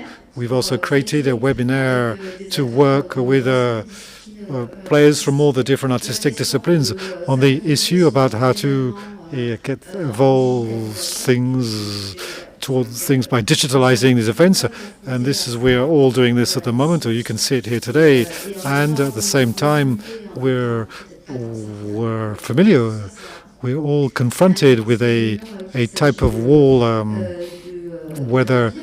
which we need to jump over. And we've got regular meetings where we meet up and where we work via commissions to different topics. For example, keeping the art in the digital art, hybrid art. This is a problem, how you keep the art, conserve the art, to make sure that the art can enter the national collection. So this is one of the topics we're working on. We're also working on the topic of the artist pass, and then maybe via the committees and seeing all the internet website, we can see that we've got meta-political discussions we believe are really important societal challenges, more practical aspects to how you can benefit from advice and to be trained together as we go along. And so we're trying to be both thinking about our work, but very practical and some of the work we do, and they'll be able to meet up in events. So I'm not sure what time we've got. So we're going to maybe stop here. Scam starts now. Afterwards, we did the general meeting for 3/4 of an hour. Remember, we were still here. So I think that we can speak for a long time. So we need to start. So we need a break now. So the 3.5 hours will be 4 later. So there will be a special session. So no worries. So we're going to stop here. Remember, you talked about the website. You give the address. So it's hacknum.org. hacnum.org, which you can find the study which is done by Raphaël Besson and this guide for artists in terms of digital art creation. Thank you very much. And so we'll be back in a few minutes. So Gabrielle, who's going to later. So there's a break now, and then Gabrielle. Okay, we're getting there. So thank you very much for following us.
C'est bon?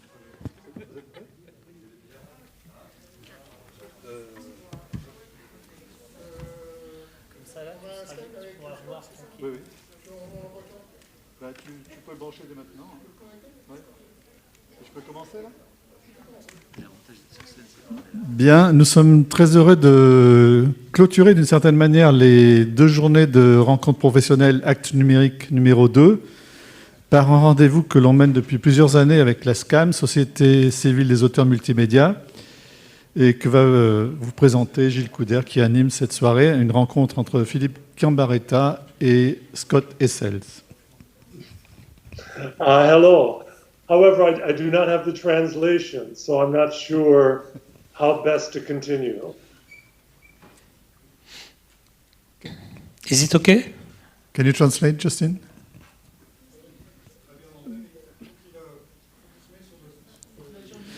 You have to switch on to YouTube, Scott. Yeah, I asked for the link, but I haven't received it yet. I've been following it on Facebook. C'est une bonne question, ça. Just 1 second. Non, je vais le poser en français, il traduira. Réponds en français, puisqu'il traduit.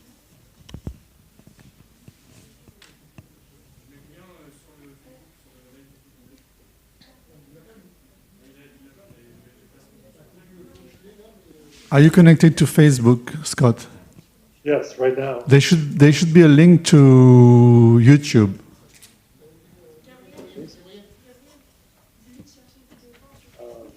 Pardon? Okay, you go to YouTube and you type VideoForm and you should get it. Yeah, I tried that. It only gives me last year's video forms.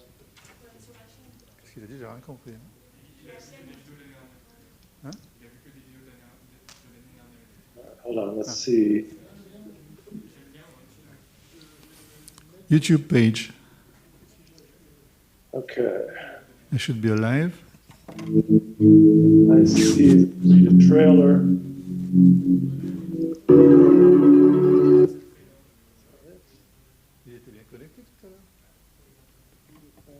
It's the same connection as before. Well, the live stream I've been following on Facebook. They just put the link on Facebook, on the Facebook page, live. I've got it, but where will the translation? They just put the link on Facebook, on the Facebook page, live. You got it. I'm on the YouTube page now. They just put the link on Facebook, on the Facebook page. You got it. But where will the translation? They just put the link on Facebook, on the Facebook page.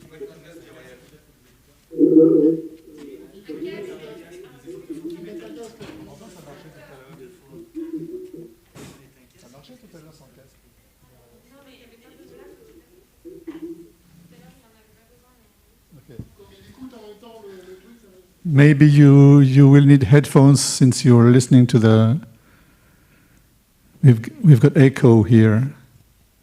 Maybe you. We've got echo here. So I'm. And if you can check your mail, maybe there's a link on your mail just sent right now. So I'm speaking in English. Can you hear me?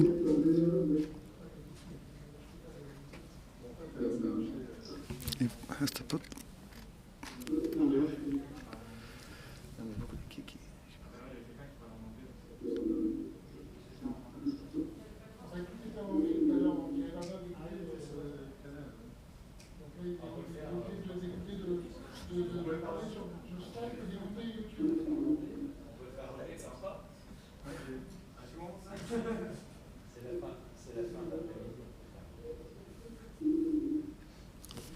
If it's a problem, we can switch back to English and the panel discussion will be in English. Everybody agrees here. It's a problem, we can panel discussion will be in English. Everybody agrees here. It's a problem,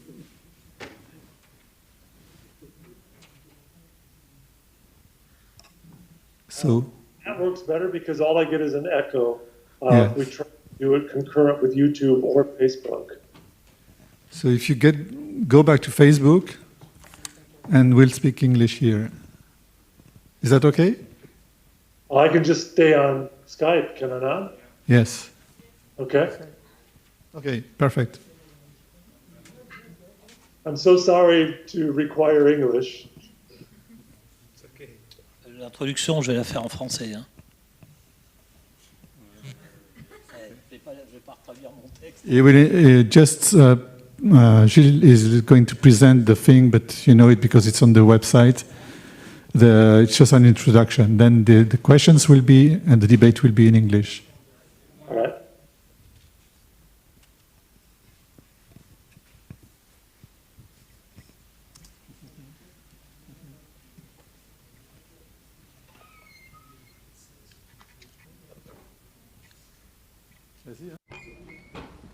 C'est OK? So welcome to the 7th edition of Scam Invites. So the principle of Scam Invites is to organize in a partnership with the festival that Scam supports. So the principle is a dialogue with two personalities who are working in different fields in theory: culture, science, philosophy, engineering, music, art. We've already invited a lot of people who work in different fields, landscape artists, etc. And so today we're welcoming an artist, Scott Hessels, and an architect, Philippe Cambaretta, to talk about the problem of augmenting the real.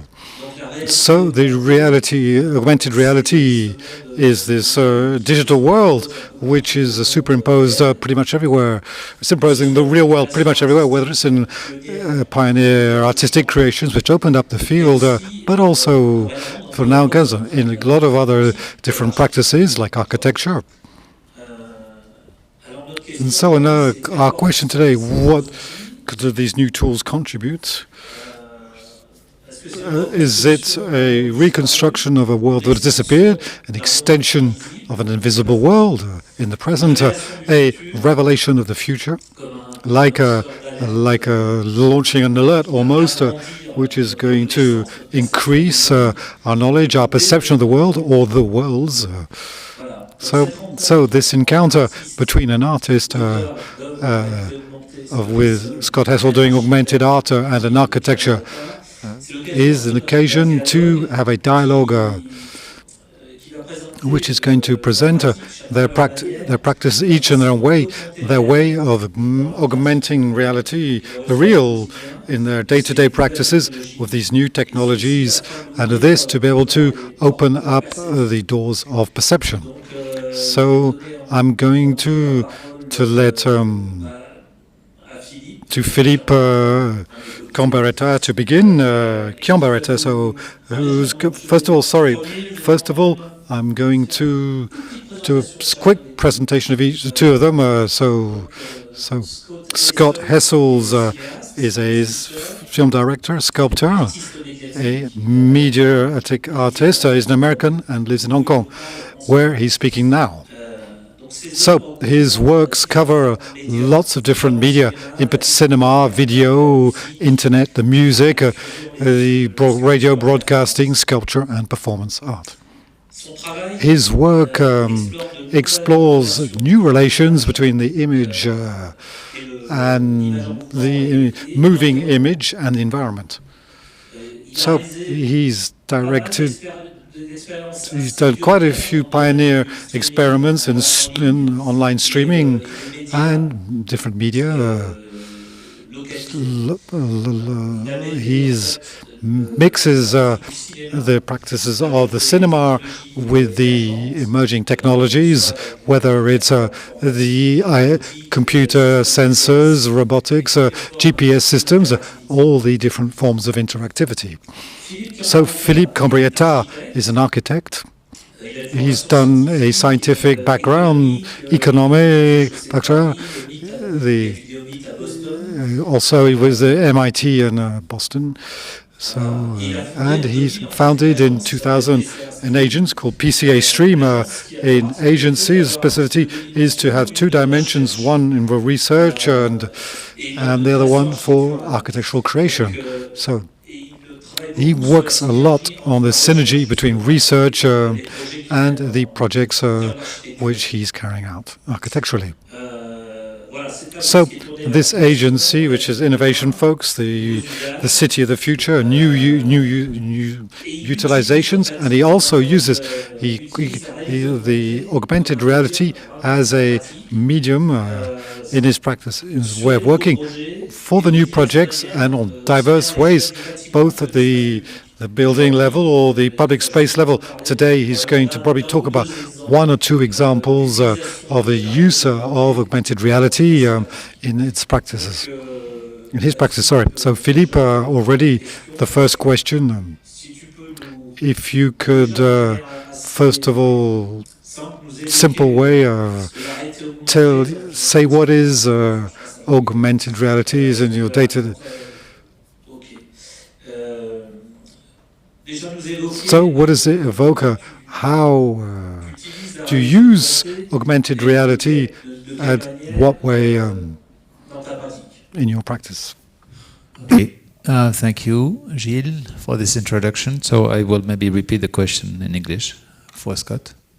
So yes, my practice is on architecture, and if we talk about augmented reality, when we are, our job is about reality. I mean, we are building the environment. We are building the physical world. That's the core of architecture and urban planning.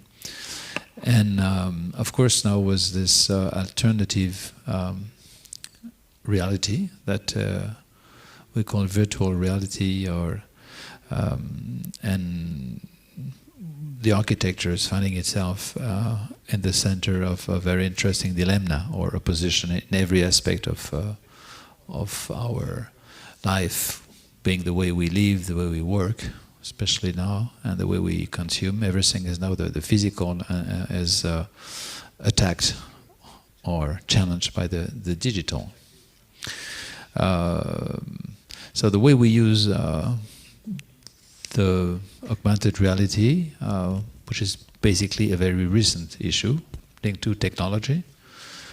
It's a way that we can project through certain medium or tools like the smartphone, looking on the reality, an alternative reality or an augmented one, right? So we don't use that very often, to be honest, because it could be in our real practice a bit gimmick to be able, like, to say this is a site. There is no building today, and if you look on your phone or on a computer, a tablet, then you see what it will be in the future. So that's a very basic, simple tools that you can use to help people imagine the future being embedded in reality. Where if you are in a full 3D, then everything is artificial and digital. So that's one specific limited aspect of the use of augmented reality in our project. But I would say the data in more larger scope is interesting, is key to our work today, because in a way we are now using models, digital models of reality, and now since maybe 5 to 10 years now, what we call BIM is that you have everything is modeled as a data system, and so we are using this modelization of the reality as a database for science on one hand, and for immersion on the other hand. So it's interesting that now this in the way we worked every day. A database of reality is putting us at this cross of science and art, and also at the cross of research and action. As a general idea, I would stop with that. I think that is very interesting that you talk about it as a way to view the future, because most of the examples I've seen, at least here in Hong Kong, that are being deployed in the city are ways to view the past. Jeffrey Shaw has just completed a project where he took photographs, historical photographs of every intersection in Hong Kong, and there are markers now. So you can now stand at an intersection in Hong Kong, hold up your phone, and get a 360-degree view of the same site, but 50 years earlier. Masagi just did a work here in Wan Chai where he photographed actors recreating scenes from the 1940s and 1950s Hong Kong, and you would lift up your phone and you would see them sitting in the courtyard, and you could take a picture, you know, playing mahjong with them or getting a haircut, things like that. So the two most successful examples I've seen here have both been using heritage and heritage materials to sort of augment the current reality. But I don't think those will be the norm. I think the future will be a heavily exploited program of nearly every surface in our cities will have markers that will allow for augmented reality. And it will just become phenomenally cluttered because it will be branding, it will be commercials. So I'm not too optimistic about it. I think virtual reality will not pick up until you can get rid of the headsets. You know, even in 1990, people were telling us virtual reality is the next big thing. And then in 2000, virtual reality, next big thing. And in 2010, and now again. And I think as long as you have to put on a helmet, and it's a singular experience, I don't think it will catch on. Whereas I think augmented reality, you know, it's already being embraced by artists, and more it's being embraced by wayfinding in cities and commercial applications. So I think it's a more practical one, even though you still require, you know, the phone or the pad to lift up to see it. Although they are now releasing contact lenses that are augmented reality, that recognize the markers. So maybe it will become more endemic to our bodies, where it isn't something that we have to start with our cameras. It will just be automatic. How well does that translate? I'm sorry, Gilles. Okay. I would like, Philippe, could you present one of your use of the virtual, the augmented reality for a specific project? Yeah, I just can share with you a few images of some experiment we have done as part of a large research project I have conducted in the past 2.5 years on the Champs-Élysées. I mean, this avenue is in Paris, and we were asked 2.5 years ago by the committee who was in charge of the image of this avenue to see if we could do something as architect to re-enchant this avenue. So already re-enchanting is a space, is something that has to do with, is a way of talking about augmented reality, augmented being augmented in terms of maybe then charm, of desirability. So it was already a question about augmenting a reality, the real reality of this avenue.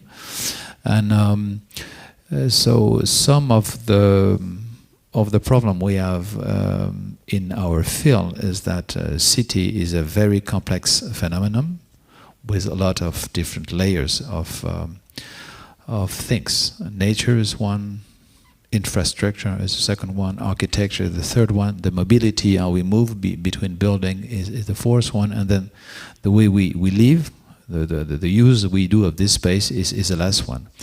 And all of this layer are today of the reality of the environment are most of the time separated in very different fields of knowledge, working in silos, and that are rarely combined.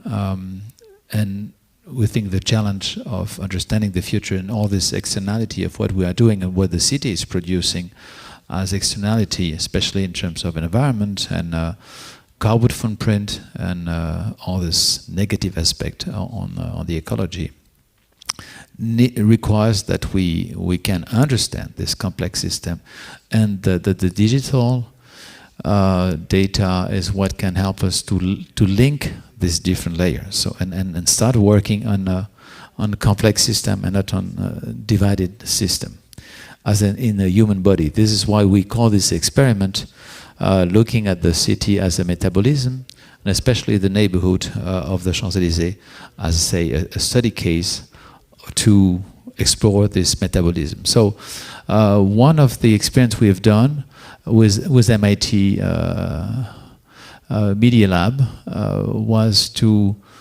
this is not the reality. It's a model of the reality that we have built at the agency, and we have we have a projection of data on the model. It's a way that this data science department at the Media Lab is working, is to use information from the cell phone to capture and see all the people, the agents that are moving and using car or pedestrian. Here you see here will be pieton, people working on white, on the bicycle in blue, in car in red. And then it's to say the way how we would move regulation on the car or transform circulation and traffic on the avenue could have an impact on the way people, pedestrians, are moving. So maybe we can run this small movie and it will be more explicit.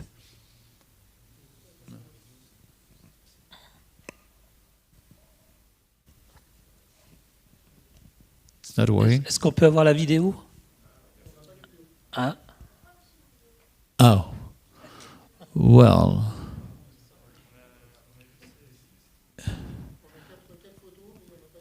Okay, well, never mind. Never mind. We'll move from French to English and from video to photo. It's let's say agility is okay. No, but anyway, it's I think what this video was showing is how we can use a sort of augmented reality.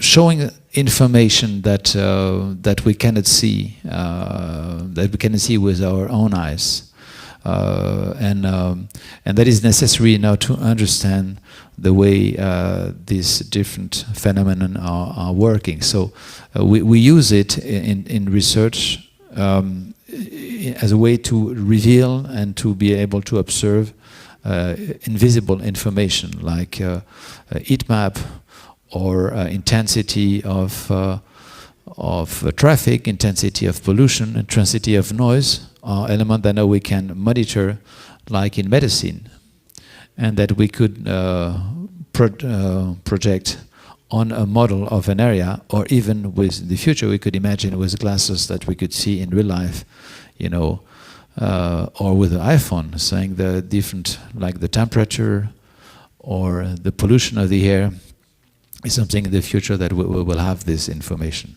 I don't know if I'm clear with that. But it's mainly about the present, what you can get, information that you can get on the present. But do you use it to see the past? I mean, to evocate the past of a site? For example, if we speak about the Champs-Élysées, it could be a perfect way to tell the story of the Champs-Élysées, and in the same time, is it a tool for you to project ourselves in the future? I mean, to eventually see what could be the Champs-Élysées in the future. Yes, then it's more used as a communication tools that you can, it's a tool to help you communicate to people and information, like what Scott was describing, that you want to go back in the past, so you can physically being on a site in Hong Kong or on the Champs-Élysées, and then using your iPhone, then you will see what it used to be 300 years ago. I fully agree in the fact that this information for the past or for the present or even for the future, because you could be also sitting there. We have done this experiment last year with a group of people. We were touring on the Champs-Élysées, showing the future that, the vision that we have developed, and we use this tabloid to show them. You're walking on the avenue, and then you say, this is what it would be in 10 years from now. So it's a communication tool. But I think it can become very powerful as a communication tool if we work on the interface between technology and human being. Now, I think the question is how we will go after iPhone, after the smartphone is really the technological question, with glasses, or even Facebook Reality Lab is working on new interface between man and information. And if we have something more natural, more easy, that could be with devices like glasses or lenses, and use some kind of bracelet they're working on in the Facebook. Could also be in a more transhumanistic approach of integrated data on your body. But once you will have this augmented reality be so easy to see it, I think there is a fantastic, maybe scaring opportunity to be able to visit reality, looking at the past, looking at the present, or the future. There is a strong potential for that. Scott? Yes. I don't know how familiar you are with the process we went through to get the augmented reality component in Clermont-Ferrand. I don't know if let's try sharing the screen and see if it works, all right? Oh, yeah. Hold on. And Skype is... Okay, so... it looks like it will not let me share the screen. I'm sorry. I was hoping to show some images. So we started in Clermont-Ferrand with a ground-penetrating radar scan. Est-ce que vous avez des images? Non? And this is a device that sends a sound signal down into the ground. It's been developed fairly recently, and they've been discovering whole towns with it, even Viking ships under meadows. So it is a completely non-invasive technology where you can reveal what is below you in the stone. We did a scan of the plaza, and the data was beautiful by itself. And then a team of students there in Clermont-Ferrand started working with building a wireframe of the plaza and then sort of revealing the augmented reality component, using the augmented reality component to show what we had discovered below the surface, the ruins of the temple that are directly below the plaza. So for us, it was more about revealing a mystery. We never really expected it to be archaeologically correct or actually even be specific information. I think sometimes the science is a bit of a foundation for an artist. It is the same way that we build music on mathematics. Music is really just math. And I think for an artist to get the data that we had, I think augmented reality is very good for conveying information, but it could also be very good for abstracting information. And that's kind of an interesting direction as well. Instead of showing us more information around the world around us, why not show us an abstracted impression of it as well? And I'm seeing a lot of that sort of experimentation in Japan right now with the work that Data Manabe is doing, where it's not about putting a skin that is accurate on top of the world around us. It is about putting a skin that is deliberately inaccurate and abstract and beautiful or messy. So I think it will go in two directions. I think Philippe's project is fascinating in terms of a really practical way to use it that will help cities and urban environments. But I think what will happen coming from Asia will be the opposite. I think it will be brash, loud, hard to understand. There is a video by a band called Square Pusher that Data Manabe designed, and he showed all of Shibuya Square in Japan with augmented reality layered onto every building. And none of it was informational. It was all purely textural. So a very different approach is coming out of Asia and the art community to this new technology. Also scary, though, to end with the same words as Philip. Okay, so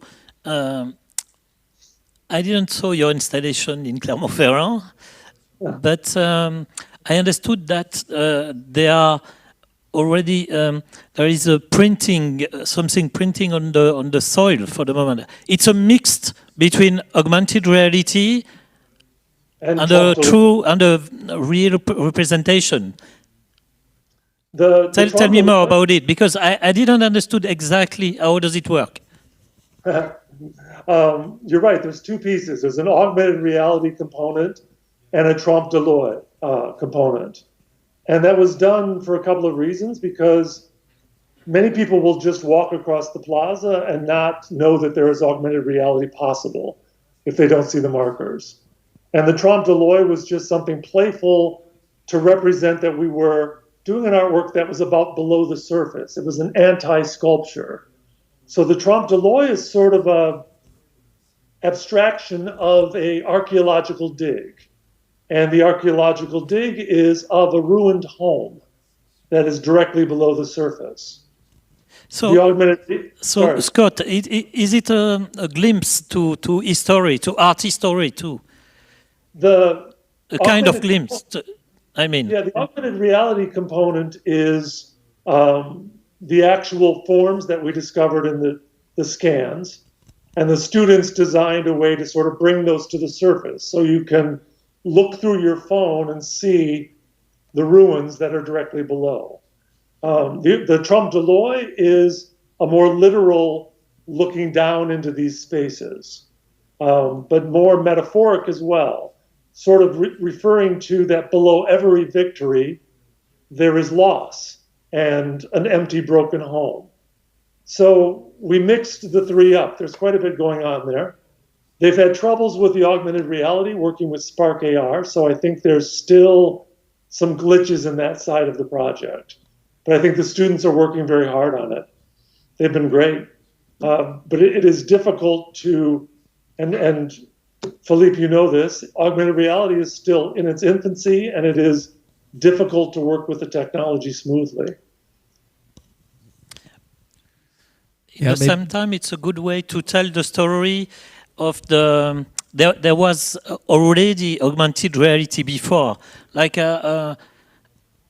you know, with feeling things. I mean,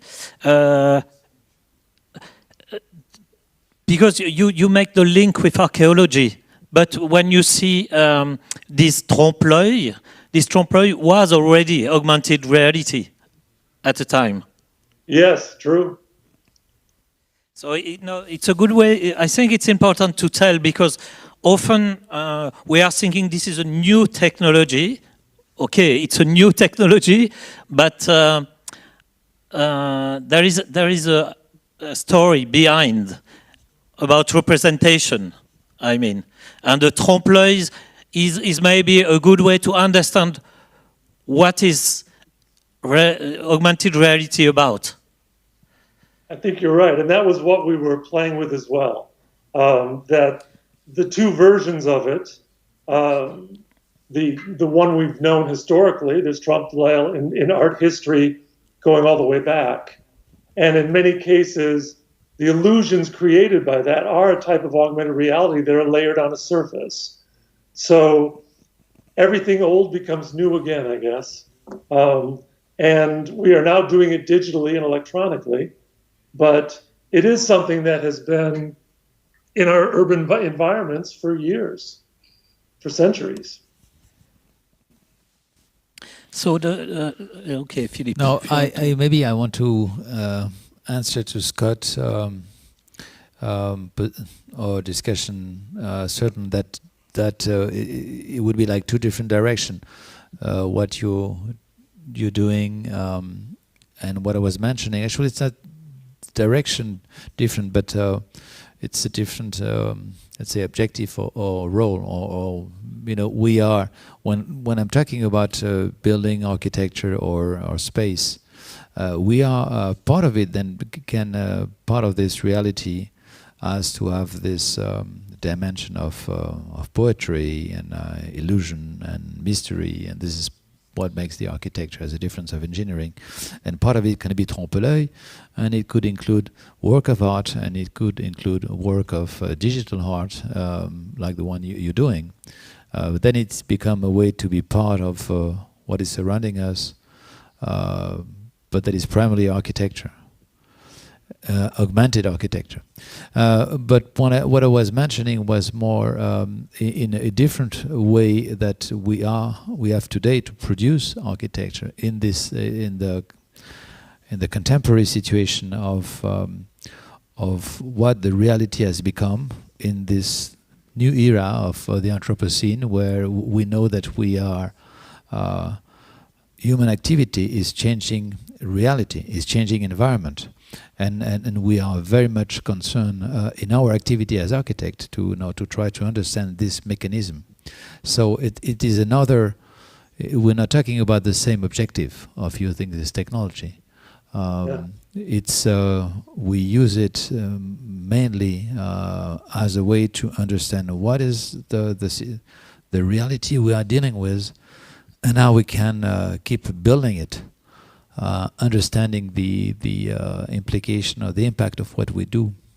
Then, of course, we can have augmented reality as a way to explain or share the vision with people, with citizens. But it's not exactly the same goal as the one you have in doing creation and artistic work. Was that reality, that technology, I mean. Very interesting point that I think both of us are responding to the Anthropocene in different ways, but for the same reasons. I think for art, working with augmented reality, it gives us a way to be much less invasive with the environment around us. It's almost environmentally friendly in a sense. I mean, obviously there are massive servers and running cloud platforms that are ruining the environment, but on a site-specific spot, you're not really damaging anyone else's view. It is a completely private experience in a public space, and that's very rare and very difficult to achieve, I think. So basically, we are already living in private spaces because everyone is just staring down at their phone 24 hours a day, and to suddenly sort of lift your phone up and that becomes the interface to the space around you, is quite a jump from a pure image to the image integrated into the world around us in a safe way. I think, you know, the bigger projects I'm seeing coming out here are sort of inverting it away from the architecture and the space, the environment, and people are playing with it as a type of fashion here as well, where you will wear a marker on your clothing and someone will look at the lens, usually done through, you know, one of the current softwares like Snapchat, and you will look at someone, you will see all of their labels. I am an influencer, I am an actor, I am a performer, I am this. So many more people are using it actually as a way to self-identify. So you and I both consider it more as an environmental tool, but people are definitely turning it around and becoming sort of a, I hate to say it, but a selfie tool where you can add dozens of images and layers of information about yourself on top of an image of yourself just by walking down the street. So it will be interesting to see which directions this goes as the technology develops. It could become a personal affectation, or it can be what you're doing, which is an amazing way to understand an environment better, particularly an urban environment. Or it could be also, you see it, we have some science fiction movie or like in Black Mirror, where, I mean, it's something that we hear is somehow a little bit also appearing starting in China, was this augmented reality being about the way you're being tracked and in a way notified about your behavior and about your personality or your behavior being part of your sort of identity, social identity that you're carrying with yourself. And I don't know if you've seen this episode of Black Mirror where everyone was every time rated by everyone who was meeting, and then if you are poorly rated, then you cannot rent a car, or I mean, your life become a disaster. I mean, that could be also a very bad direction of. True.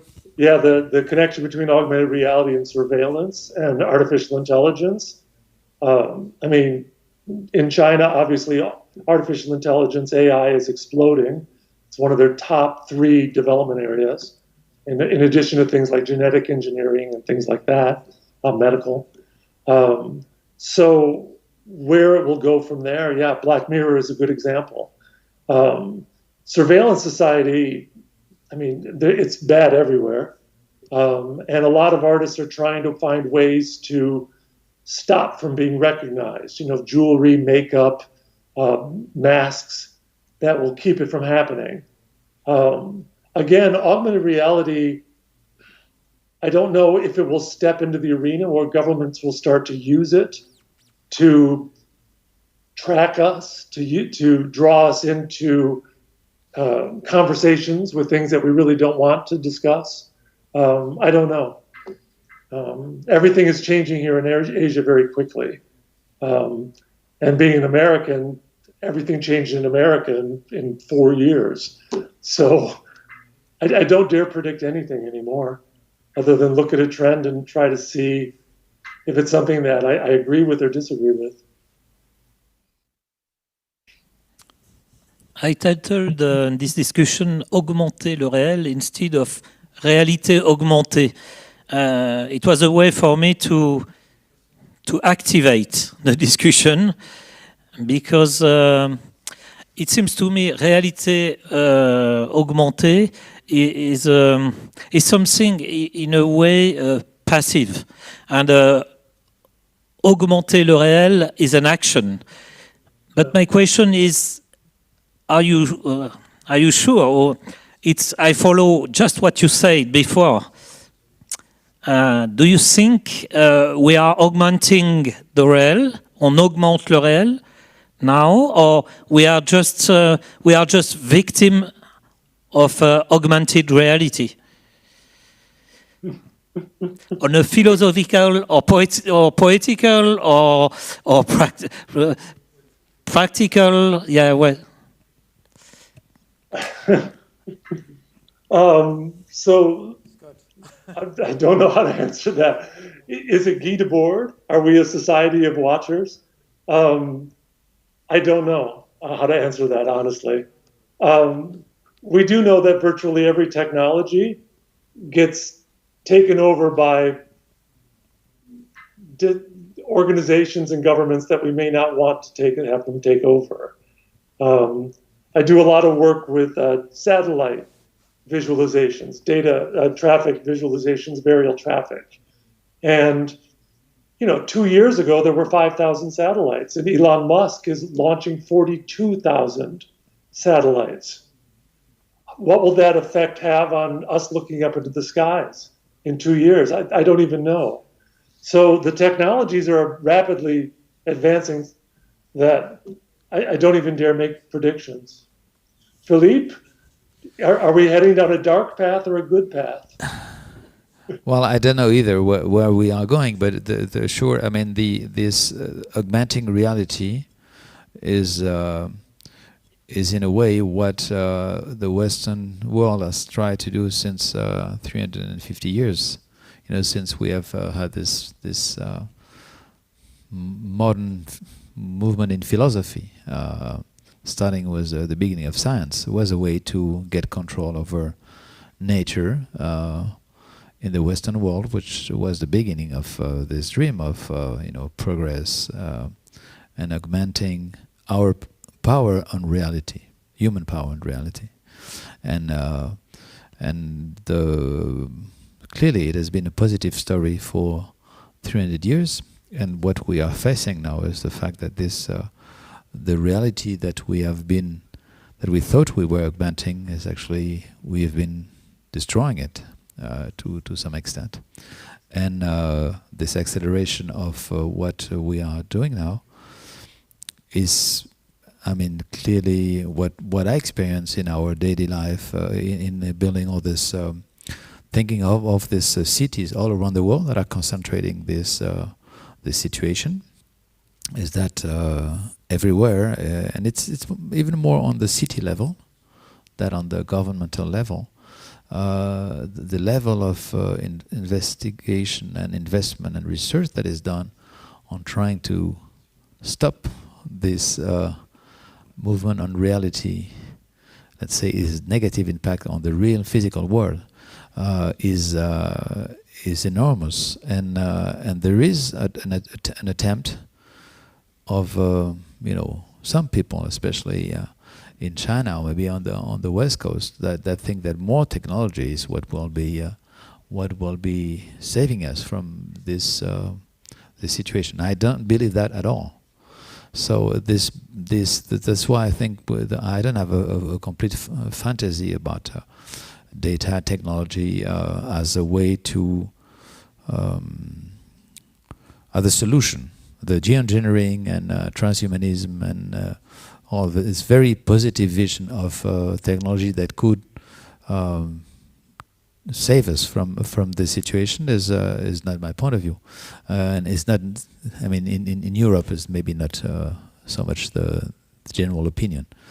But what do you think of that, Scott? You think technology is what will take us away from, save us from the Anthropocene, or what will precipitate us?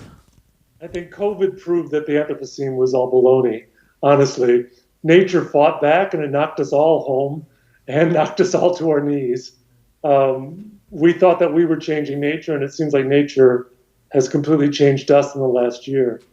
I do want to go back to Gilles' original question, though, which was, is it reality or is it augmented? And the thing that I sort of keep going back to with augmented reality is it is nothing more than a skin. It does not get to the bones of reality at all. We are just laying another layer of skin onto our reality. Until augmented reality is dimensional, as opposed to just sort of an image layered on top of our three-dimensional real world, I'm not sure how valuable or dangerous it will become. We're not seeing the bones of reality. We're just seeing the surface of it. So, yeah, the direction of it is, again, impossible to predict. I do know that augmented reality and virtual reality are also part of China's major drive.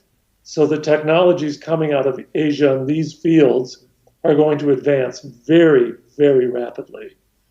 That I can see happening already here. That will spread. So,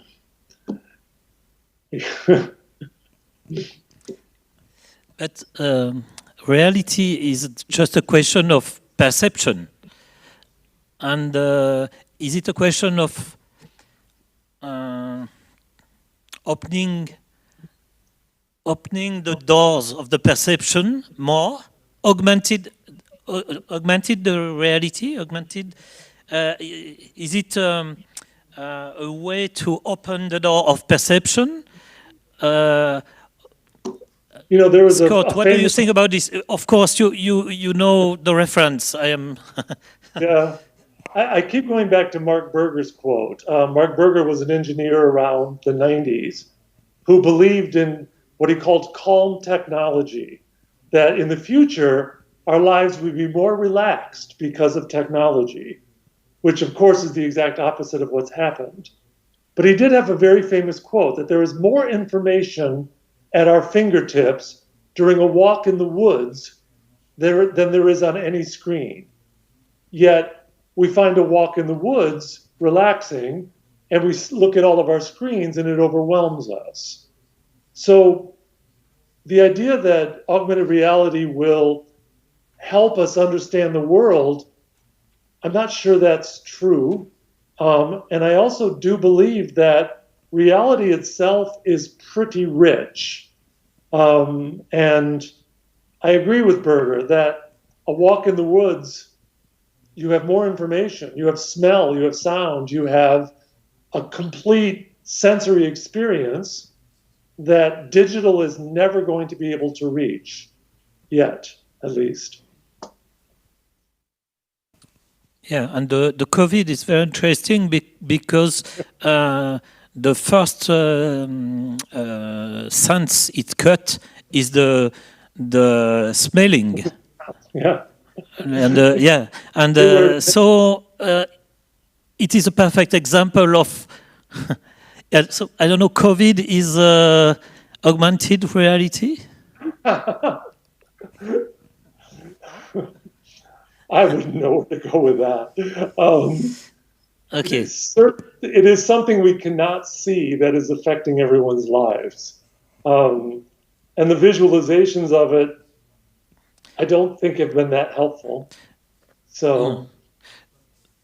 Yeah, but what I mean is that in augmented reality, we are speaking mainly about visual and audio to augment the visual and the audio, but not the other senses. And your example about the forest is perfect because where all your senses are activated when you are walking in the forest or whatever. And so are you looking, Philippe, for example, in the use of this augmented reality, something more complete that will use called the five senses, and not only the visual and the sound? Well, because architecture, what I mean is architecture is where you live, and urbanism too is the context.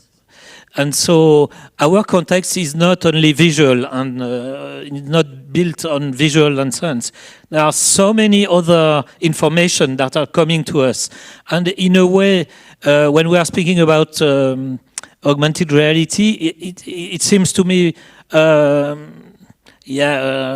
to say, something very minimum. It's a minimum of it's very minimal. Yeah. Yeah, I think I would take another definition of augmenting reality. I mean, not as an architect, as coming back to a practice, but because most of the time the limit also of the architect is to look only at formal and visual. I mean, there has been also in architecture a sort of over-representation of the visual sense. And this is why now understanding better this reality. I mean, maybe coming back to understanding of this reality that used to exist even before, in other culture, other civilization, in a more holistic way also to understand this reality. I think we have lost a lot with the development of science and a very reduced capacity of understanding that we have now living in cities since more and more that that we are human being becoming mostly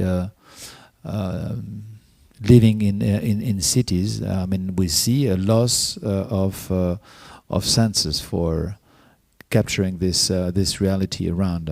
As Scott was saying, working in a forest, suddenly you're going to have a lot of information and sensation that you are not accustomed to feel in the city, because a lot of stress and things like that. So in a way, I think that augmenting reality is more in reality, but opening your senses to see it in a broader way.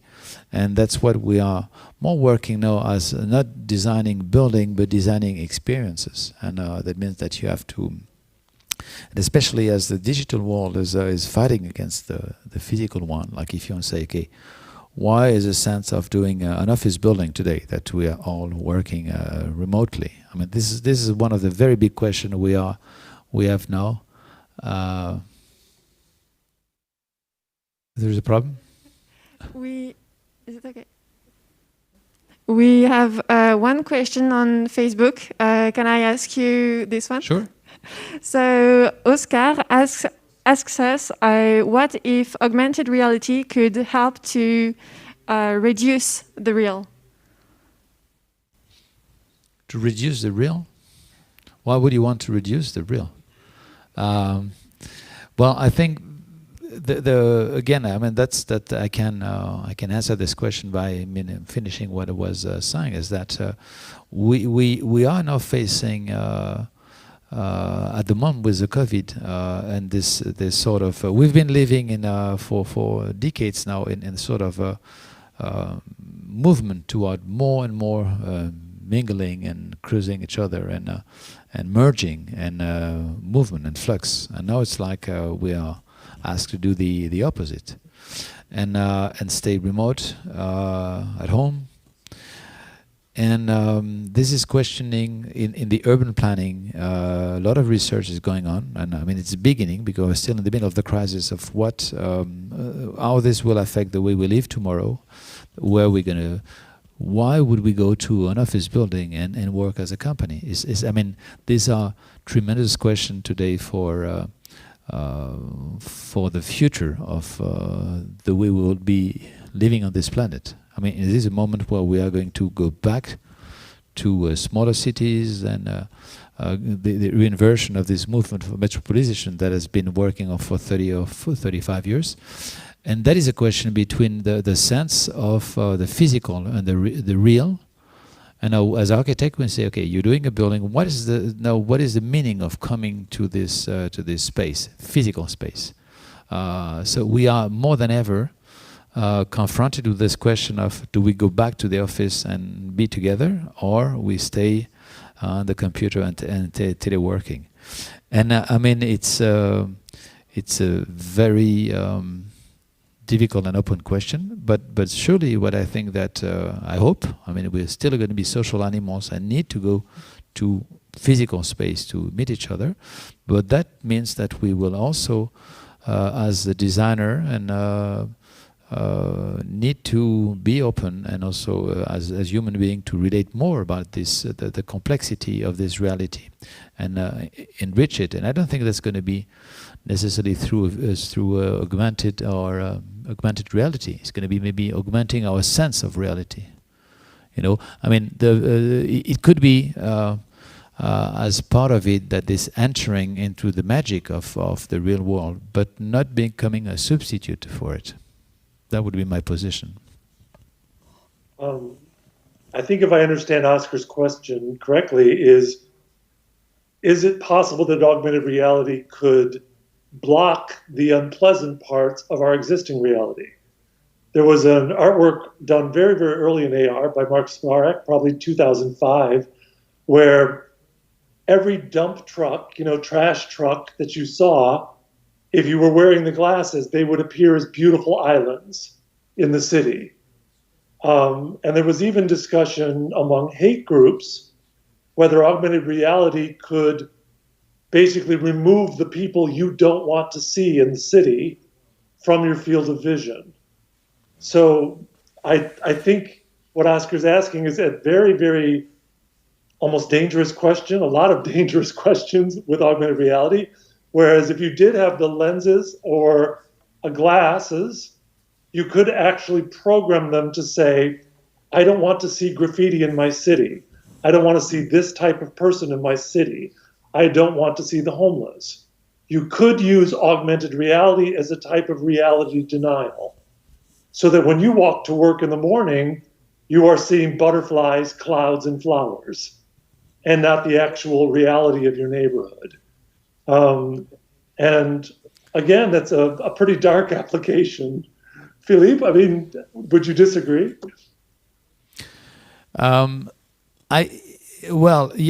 disagree. I don't see that as a desirable future, to be honest. But I would like to know, what is your view of why this Google Glass has been a failure? Well, it was something that we were sure would be a new revolution 10 years ago. Then it was rejected by the population because too invasive.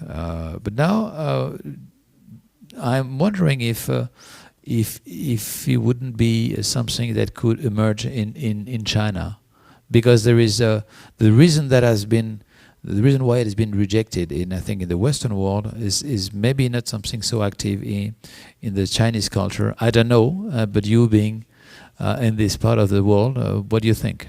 Could that be something that they could take off in China? I think, well, first of all, Google is planning on bringing it back very soon. They're trying to make us forget about what became known as glass holes. People that were wearing Google Glass, and people hated them because it was invasive. I think it's a good example of symptomatic technology. You know, you can look at technology and say, oh, technology, there's technological determinism, where we invent something and it changes our culture. With like television, it completely changed how we received information, how we saw the world, received entertainment. And I think there are symptomatic technologies, like, you know, mobile phones have been possible since the 1940s, but we didn't start using them until the late 1990s, because I don't think we were ready for it. When I was a child, I never looked at a phone and thought, I wish I could take that off the wall and put that in my pocket. That never entered my mind. And I think Google Glass was too soon. We were questioning surveillance technology. We were questioning people broadcasting live to the web, unfiltered, and society reacted against it.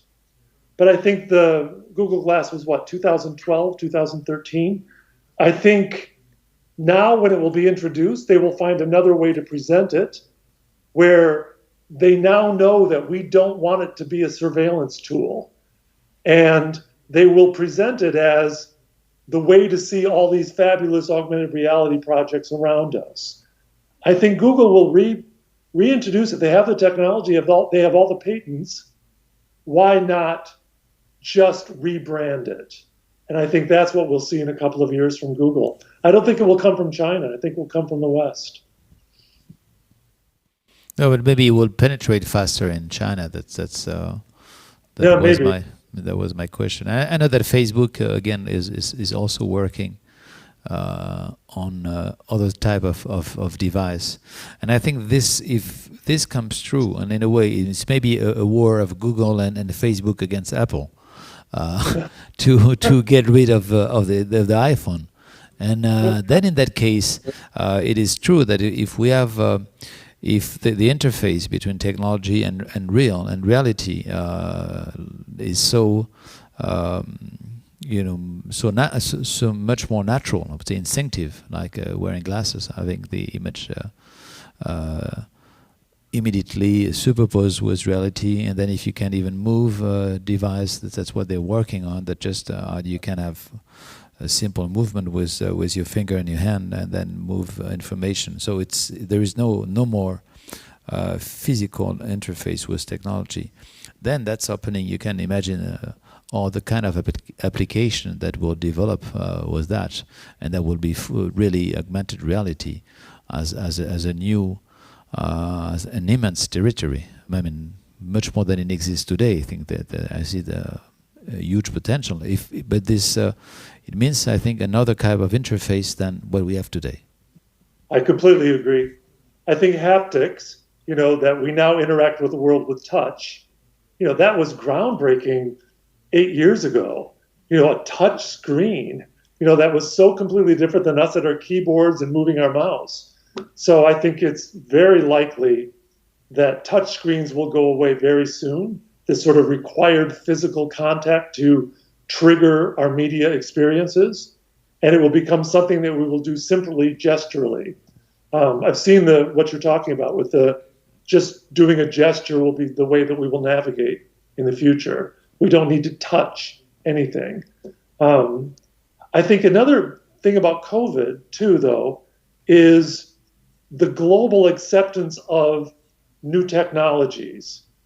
Suddenly grandma is on Zoom, or working all these different technologies. And I think suddenly everyone in the world is much, much more comfortable with media technologies than they were 2 years ago. I think there's been a huge leap forward in our acceptance of screens and cameras and microphones and how we're communicating with each other. This discussion being a perfect example. So I think we just took a major turn in culture. And I think technology will now start exploiting that. The fact that we're all much smarter with technology today.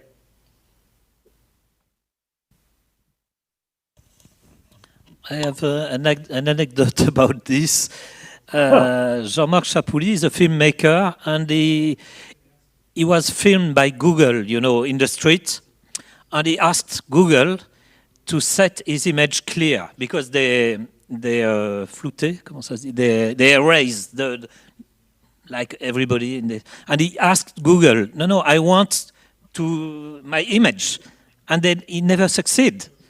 Google refused, and he was just intended to control his image in the reverse way, because usually the people ask to be erased, and he wanted to be clear, to be identifiable. And now, in fact, he never succeeded. He still erased. So it's very difficult to control.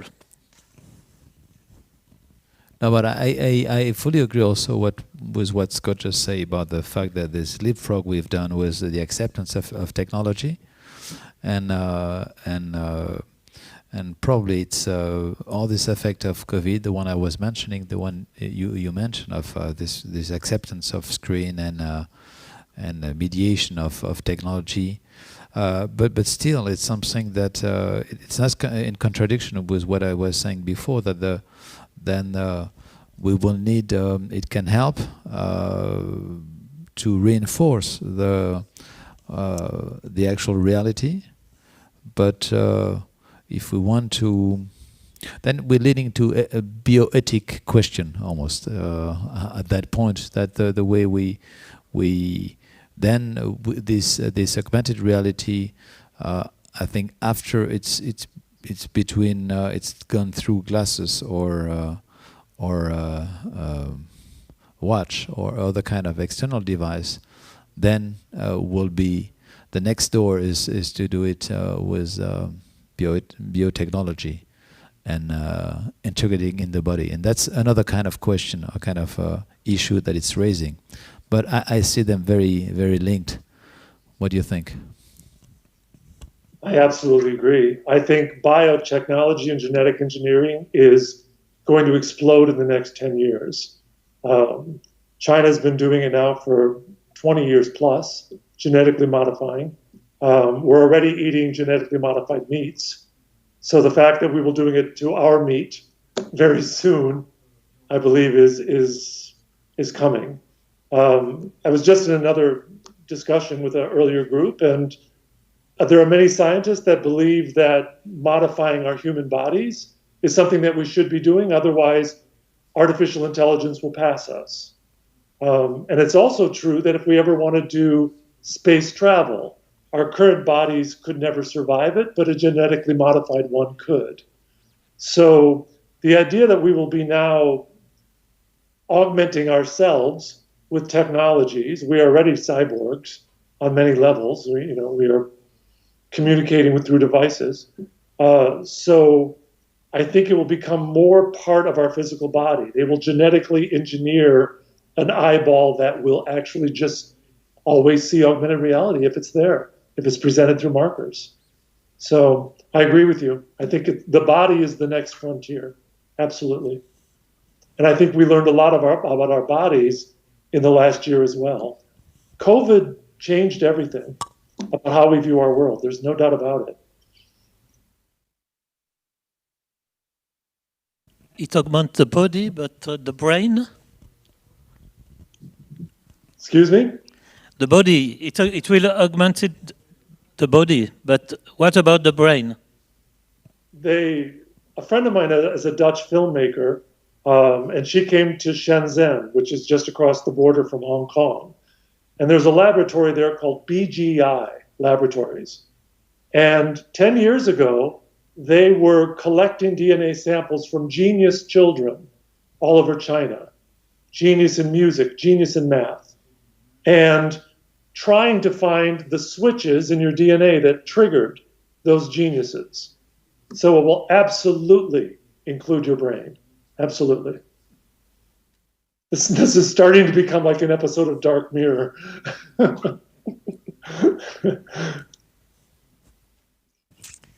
Okay. C'est bon? We are in time? Okay. Bon. Bon. Okay. We didn't speak about on a poetic level, because I see in your work, Scott, many different slice level, and could you speak about the poetical level of your work, not only technological or historical, or is there a poetical level? I am always surprised when I make something that is beautiful, because it is never my intent. So it's always accidentally poetic, perhaps. And I think I see the world more as systems, which I've always done since I was a little boy. So that is one of the reasons I like working with science, and why most of my work is kinetic. It's always moving images. I rarely work with static images, because I like natural force. I like energy, and things like that. So I don't view my world, particularly nature, as a beautiful landscape. I view it more as a complex network of systems, and I find poetry in that. Just like you would in a complicated piece of jazz music. You hear all the different instruments playing at once, and collectively they form a poetry. Does that make sense? Yeah. Would you say that it comes by incident, by the poetry, I mean? The poetry, I love poetry, and I love theater, so maybe it is subconscious, but I don't think it's my strength. I don't think the poetic component of my work is lucky. And I think it's because I've worked with wonderful people, amazing scientists. I mean, look at where, below Victory is. I mean, there's a jet black Gothic cathedral directly behind my artwork in a beautiful plaza surrounded by trees in one of the most beautiful cities I've ever been. I can't take credit for the poetry. You gave me the site. The site is much more poetic than anything I could ever make.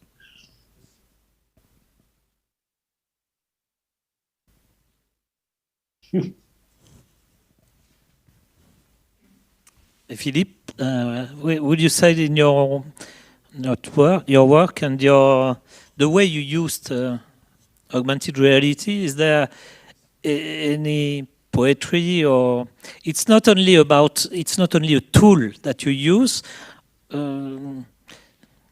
do you use it in different way than just as a tool to analyze the reality or to go further? No, today, no, I don't use it as I would say, as an artistic. By you say poetry, you could say artistic or tool. I'm more also like Scott, being more interested in system dynamics and in processes than end result. And I see because maybe of this my scientific background, maybe, but more the role. I'm more interested in the role of a designer, being urban architectural project. I mean, the designer being the thing of bringing together in a process the complexity of a situation, and that's what I find interesting in this role, is that you have to deal with completely heterogeneous information and facts of science and art and sociology and environment, and how you can merge them, how you can combine them, is no longer something that I find interesting as a creative approach of being, an artist or a creator doing some beautiful form. This, I think, I see that as a approach from the past, as a vision of human being in certain relationship with the environment, being all this division between culture and nature. I mean, something from of the past, and seeing more of self as acting on system, but of course then there is a result that has some form of aesthetic and of poetry. But as I was saying, I'm more concerned with the systemic impact of what we are doing now. It doesn't mean that the world we're designing for tomorrow, it doesn't have to be beautiful, but the kind of aesthetic that we have to invent, one that is not only seen with some kind of Vitruvian or Renaissance look of proportion and somehow, of classical proportion of aesthetic of object, but more of what is the new form of beauty of a design exercise that is not destroying the environment, is something that is a huge challenge for us as architect or urban designer, and so I didn't put poetry as the first step, as the first objective. You see, there is a more political and ethical and scientific prisma to begin with. I completely agree. Yeah. Sorry. I think the idea of the poetic being foregrounded is a very older idea. I think postmodernism sort of taught us that art can be a critical investigation of a topic, and the intermedia elements that come out of that investigation into something, whether it be the systems or what's below it, becomes the art. It becomes almost like scientific study without the same requirements of science.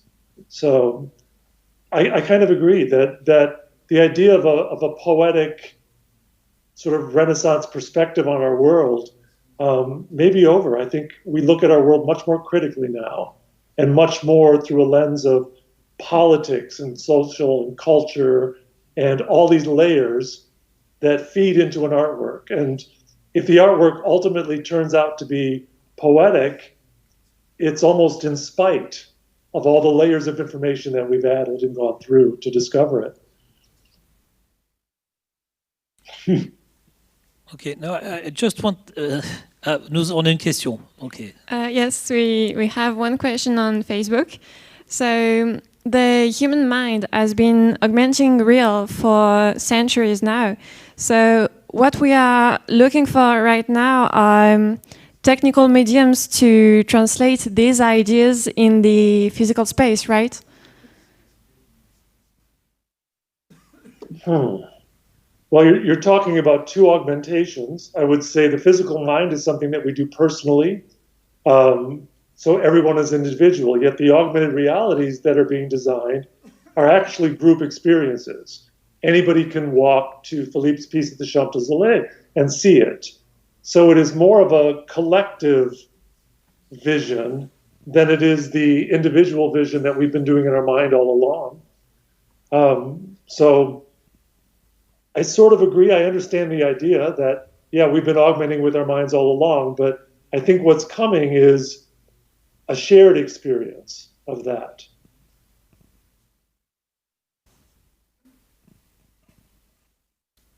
Okay. You are both working on public space.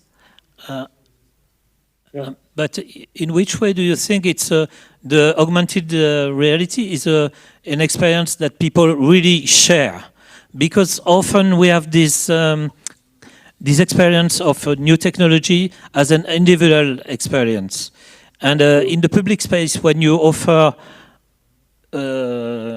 Scott, for example, your installation, or Philippe, you are offering a way through augmented reality to perceive the future, or how it will be in the future, the site.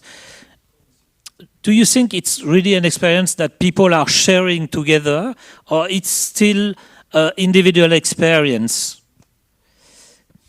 Because it's one of the limits of all this technology. If we speak about virtuality, augmented reality, often you just have the feeling to live something very individual. Well, I don't know if I can really, answer if you have an opinion on this question, because again, it's. I mean, I accepted to answer or to be part of this discussion about augmented reality, but I admit that it's a very minor part of my work. And I just give you the example of coming back, if you don't mind, to this case that I was trying to show about the reality of an avenue or a neighborhood of the experience of the Champs-Élysées. Well, I'm not interested especially on the Champs-Élysées. I don't want to focus on that. But what we have learned for saying people, the Parisians, don't like this avenue anymore. They hate it. I mean, we did some research of the past, and we said that they used to love it. I mean, it was a very popular place in Paris, and now they hate it. And trying to understand why this experience of reality, of being there, and why people would love that 50 years ago, and why they hate it today, was a very interesting question, a very complex study to try to figure out all the factors that would explain that, and so our work to try to recreate this enchantment, this feeling, was a little bit of poetry. But when we find out that it's mostly about the impact of technology of car back in the 70s, and then all the impact of over tourism and things, very physical things, very physical elements. And I think that the way we can re-engineer that situation will have to do with very physical change of car traffic, of usage on the avenue. I mean, things that are more sociological and concrete than virtual. So, but then you can imagine, because the experience of being in a street, on walking on a sidewalk, and what you feel in terms of heat and noise and smell, all these things that are very polysensorial, being the reality of our human being, is something that you cannot cheat. But tomorrow, as we were saying, if we're going to be changing ourselves as not as an interface with reality, through maybe manipulation of our body, still I would be a bit scared to say that, like this question we had before, someone you can put the glasses and then you won't see the people you don't like, or that would hide the reality that you don't want to see. I prefer to work on changing the reality as it is than trying to avoid seeing it through technology. Good. We need more men like you. Going back to Gilles' original question on that, which was, will augmented reality be a shared experience? I mean, you know, going to a movie theater, that doesn't even seem real to me anymore, that possibility. The augmented reality experiences that I've seen, like the one that's running along the Thames in London right now, where I think there are 9 different augmented reality pieces along the walk along the river, and New York staged it through one of their parks. So it was definitely a shared experience. Granted, everyone is looking through their own phone and watching it independently, but it's still people in a space looking at it together, talking about what they're seeing. So it's a completely new type of shared experience, perhaps. Again, it's hard not to look at a mobile phone right now and not think in terms of isolation, because everyone is so focused down. But it is possible that the way we have shared experiences with media will also change very dramatically in the next few years. So I wonder how cinemas will come back. I really do. Okay. Is there any question more? Or it's okay? We don't have. Okay. So thank you very much, Scott, for this dialogue with Philippe, and thank you, Philippe, to participate.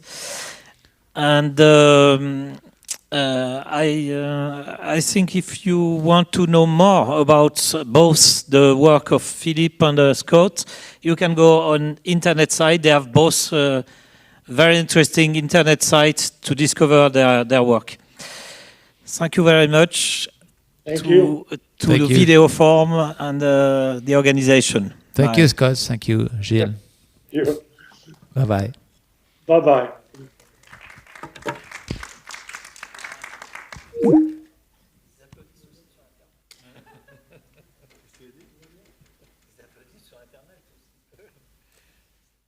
Ça a commencé doucement en technique, mais c'était super intéressant. Bel échange.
ça va pas passer, quoi. 1, 2, 1, 1, 1, 1.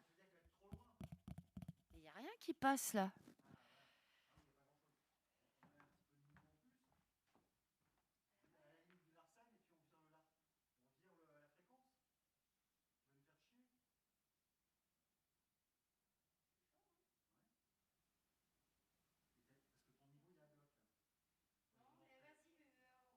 mais vas-y, règle-le, comme ça je vois ça va. Et puis on voit jusqu'où on arrive, parce que... T'as personne, dis donc, devant le bidule, là. Ah, est-ce que ça marche? Ouais, ça marche un peu mieux. Alors, le problème, c'est qu'ils vont sans doute avoir un livre aussi, tu vois. Ce qui fait que peut-être que ça va... Tiennent d'une main comme ça. Voilà. Ça marche. Ça te plaît? Oh, bah alors, si ça te plaît. Non, mais après, c'est très... comment dire? Attends, je vais un peu l'orienter. On va essayer de faire une petite courbe esthétique quand même. N'est-ce pas? Ok. Ouais, bon, après, c'est vrai qu'il prend un peu sur les côtés aussi, donc c'est pas trop mal, tu vois. Il est pas... tu vois, tu peux bouger un peu autour et ça fonctionne. Est-ce que ça fonctionne? Est-ce que ça fonctionne? Eh ben, super! C'est super! Voilà, ouais. Peut-être que c'est un peu dans les médiums, non? On a un peu, hein? Un petit peu, ouais. Parce que là, ils s'entendent pas tellement, en fait. Ah ouais? Je pense qu'ils sont... On s'en fiche, par contre on les entend, nous. Hein. Nous, on les entend bien, ouais. Ah ouais. Ok, bon, bah c'est l'essentiel, hein. Oui. Après, je pense que le paravent peut-être cache... Ouais, pas tellement, quoi. Hein, c'est pas... On peut peut-être le reculer un peu, enfin l'avancer là, les reculer un peu comme ça, pour avoir gagné un peu de... Si on veut, un peu de gain. On leur met pas de reverb?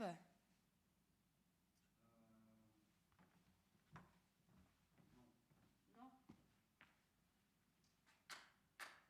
Tu veux que j'y aille? Attends, je reste là-bas. C'est bon, je veux juste l'avoir dans le retour que je n'ai pas. Ah, bon, tu l'as toujours pas là. Même si on fait ça, tu l'as pas. Attends, je vais chercher mon scotch, comme ça je scotche mon fil en même temps.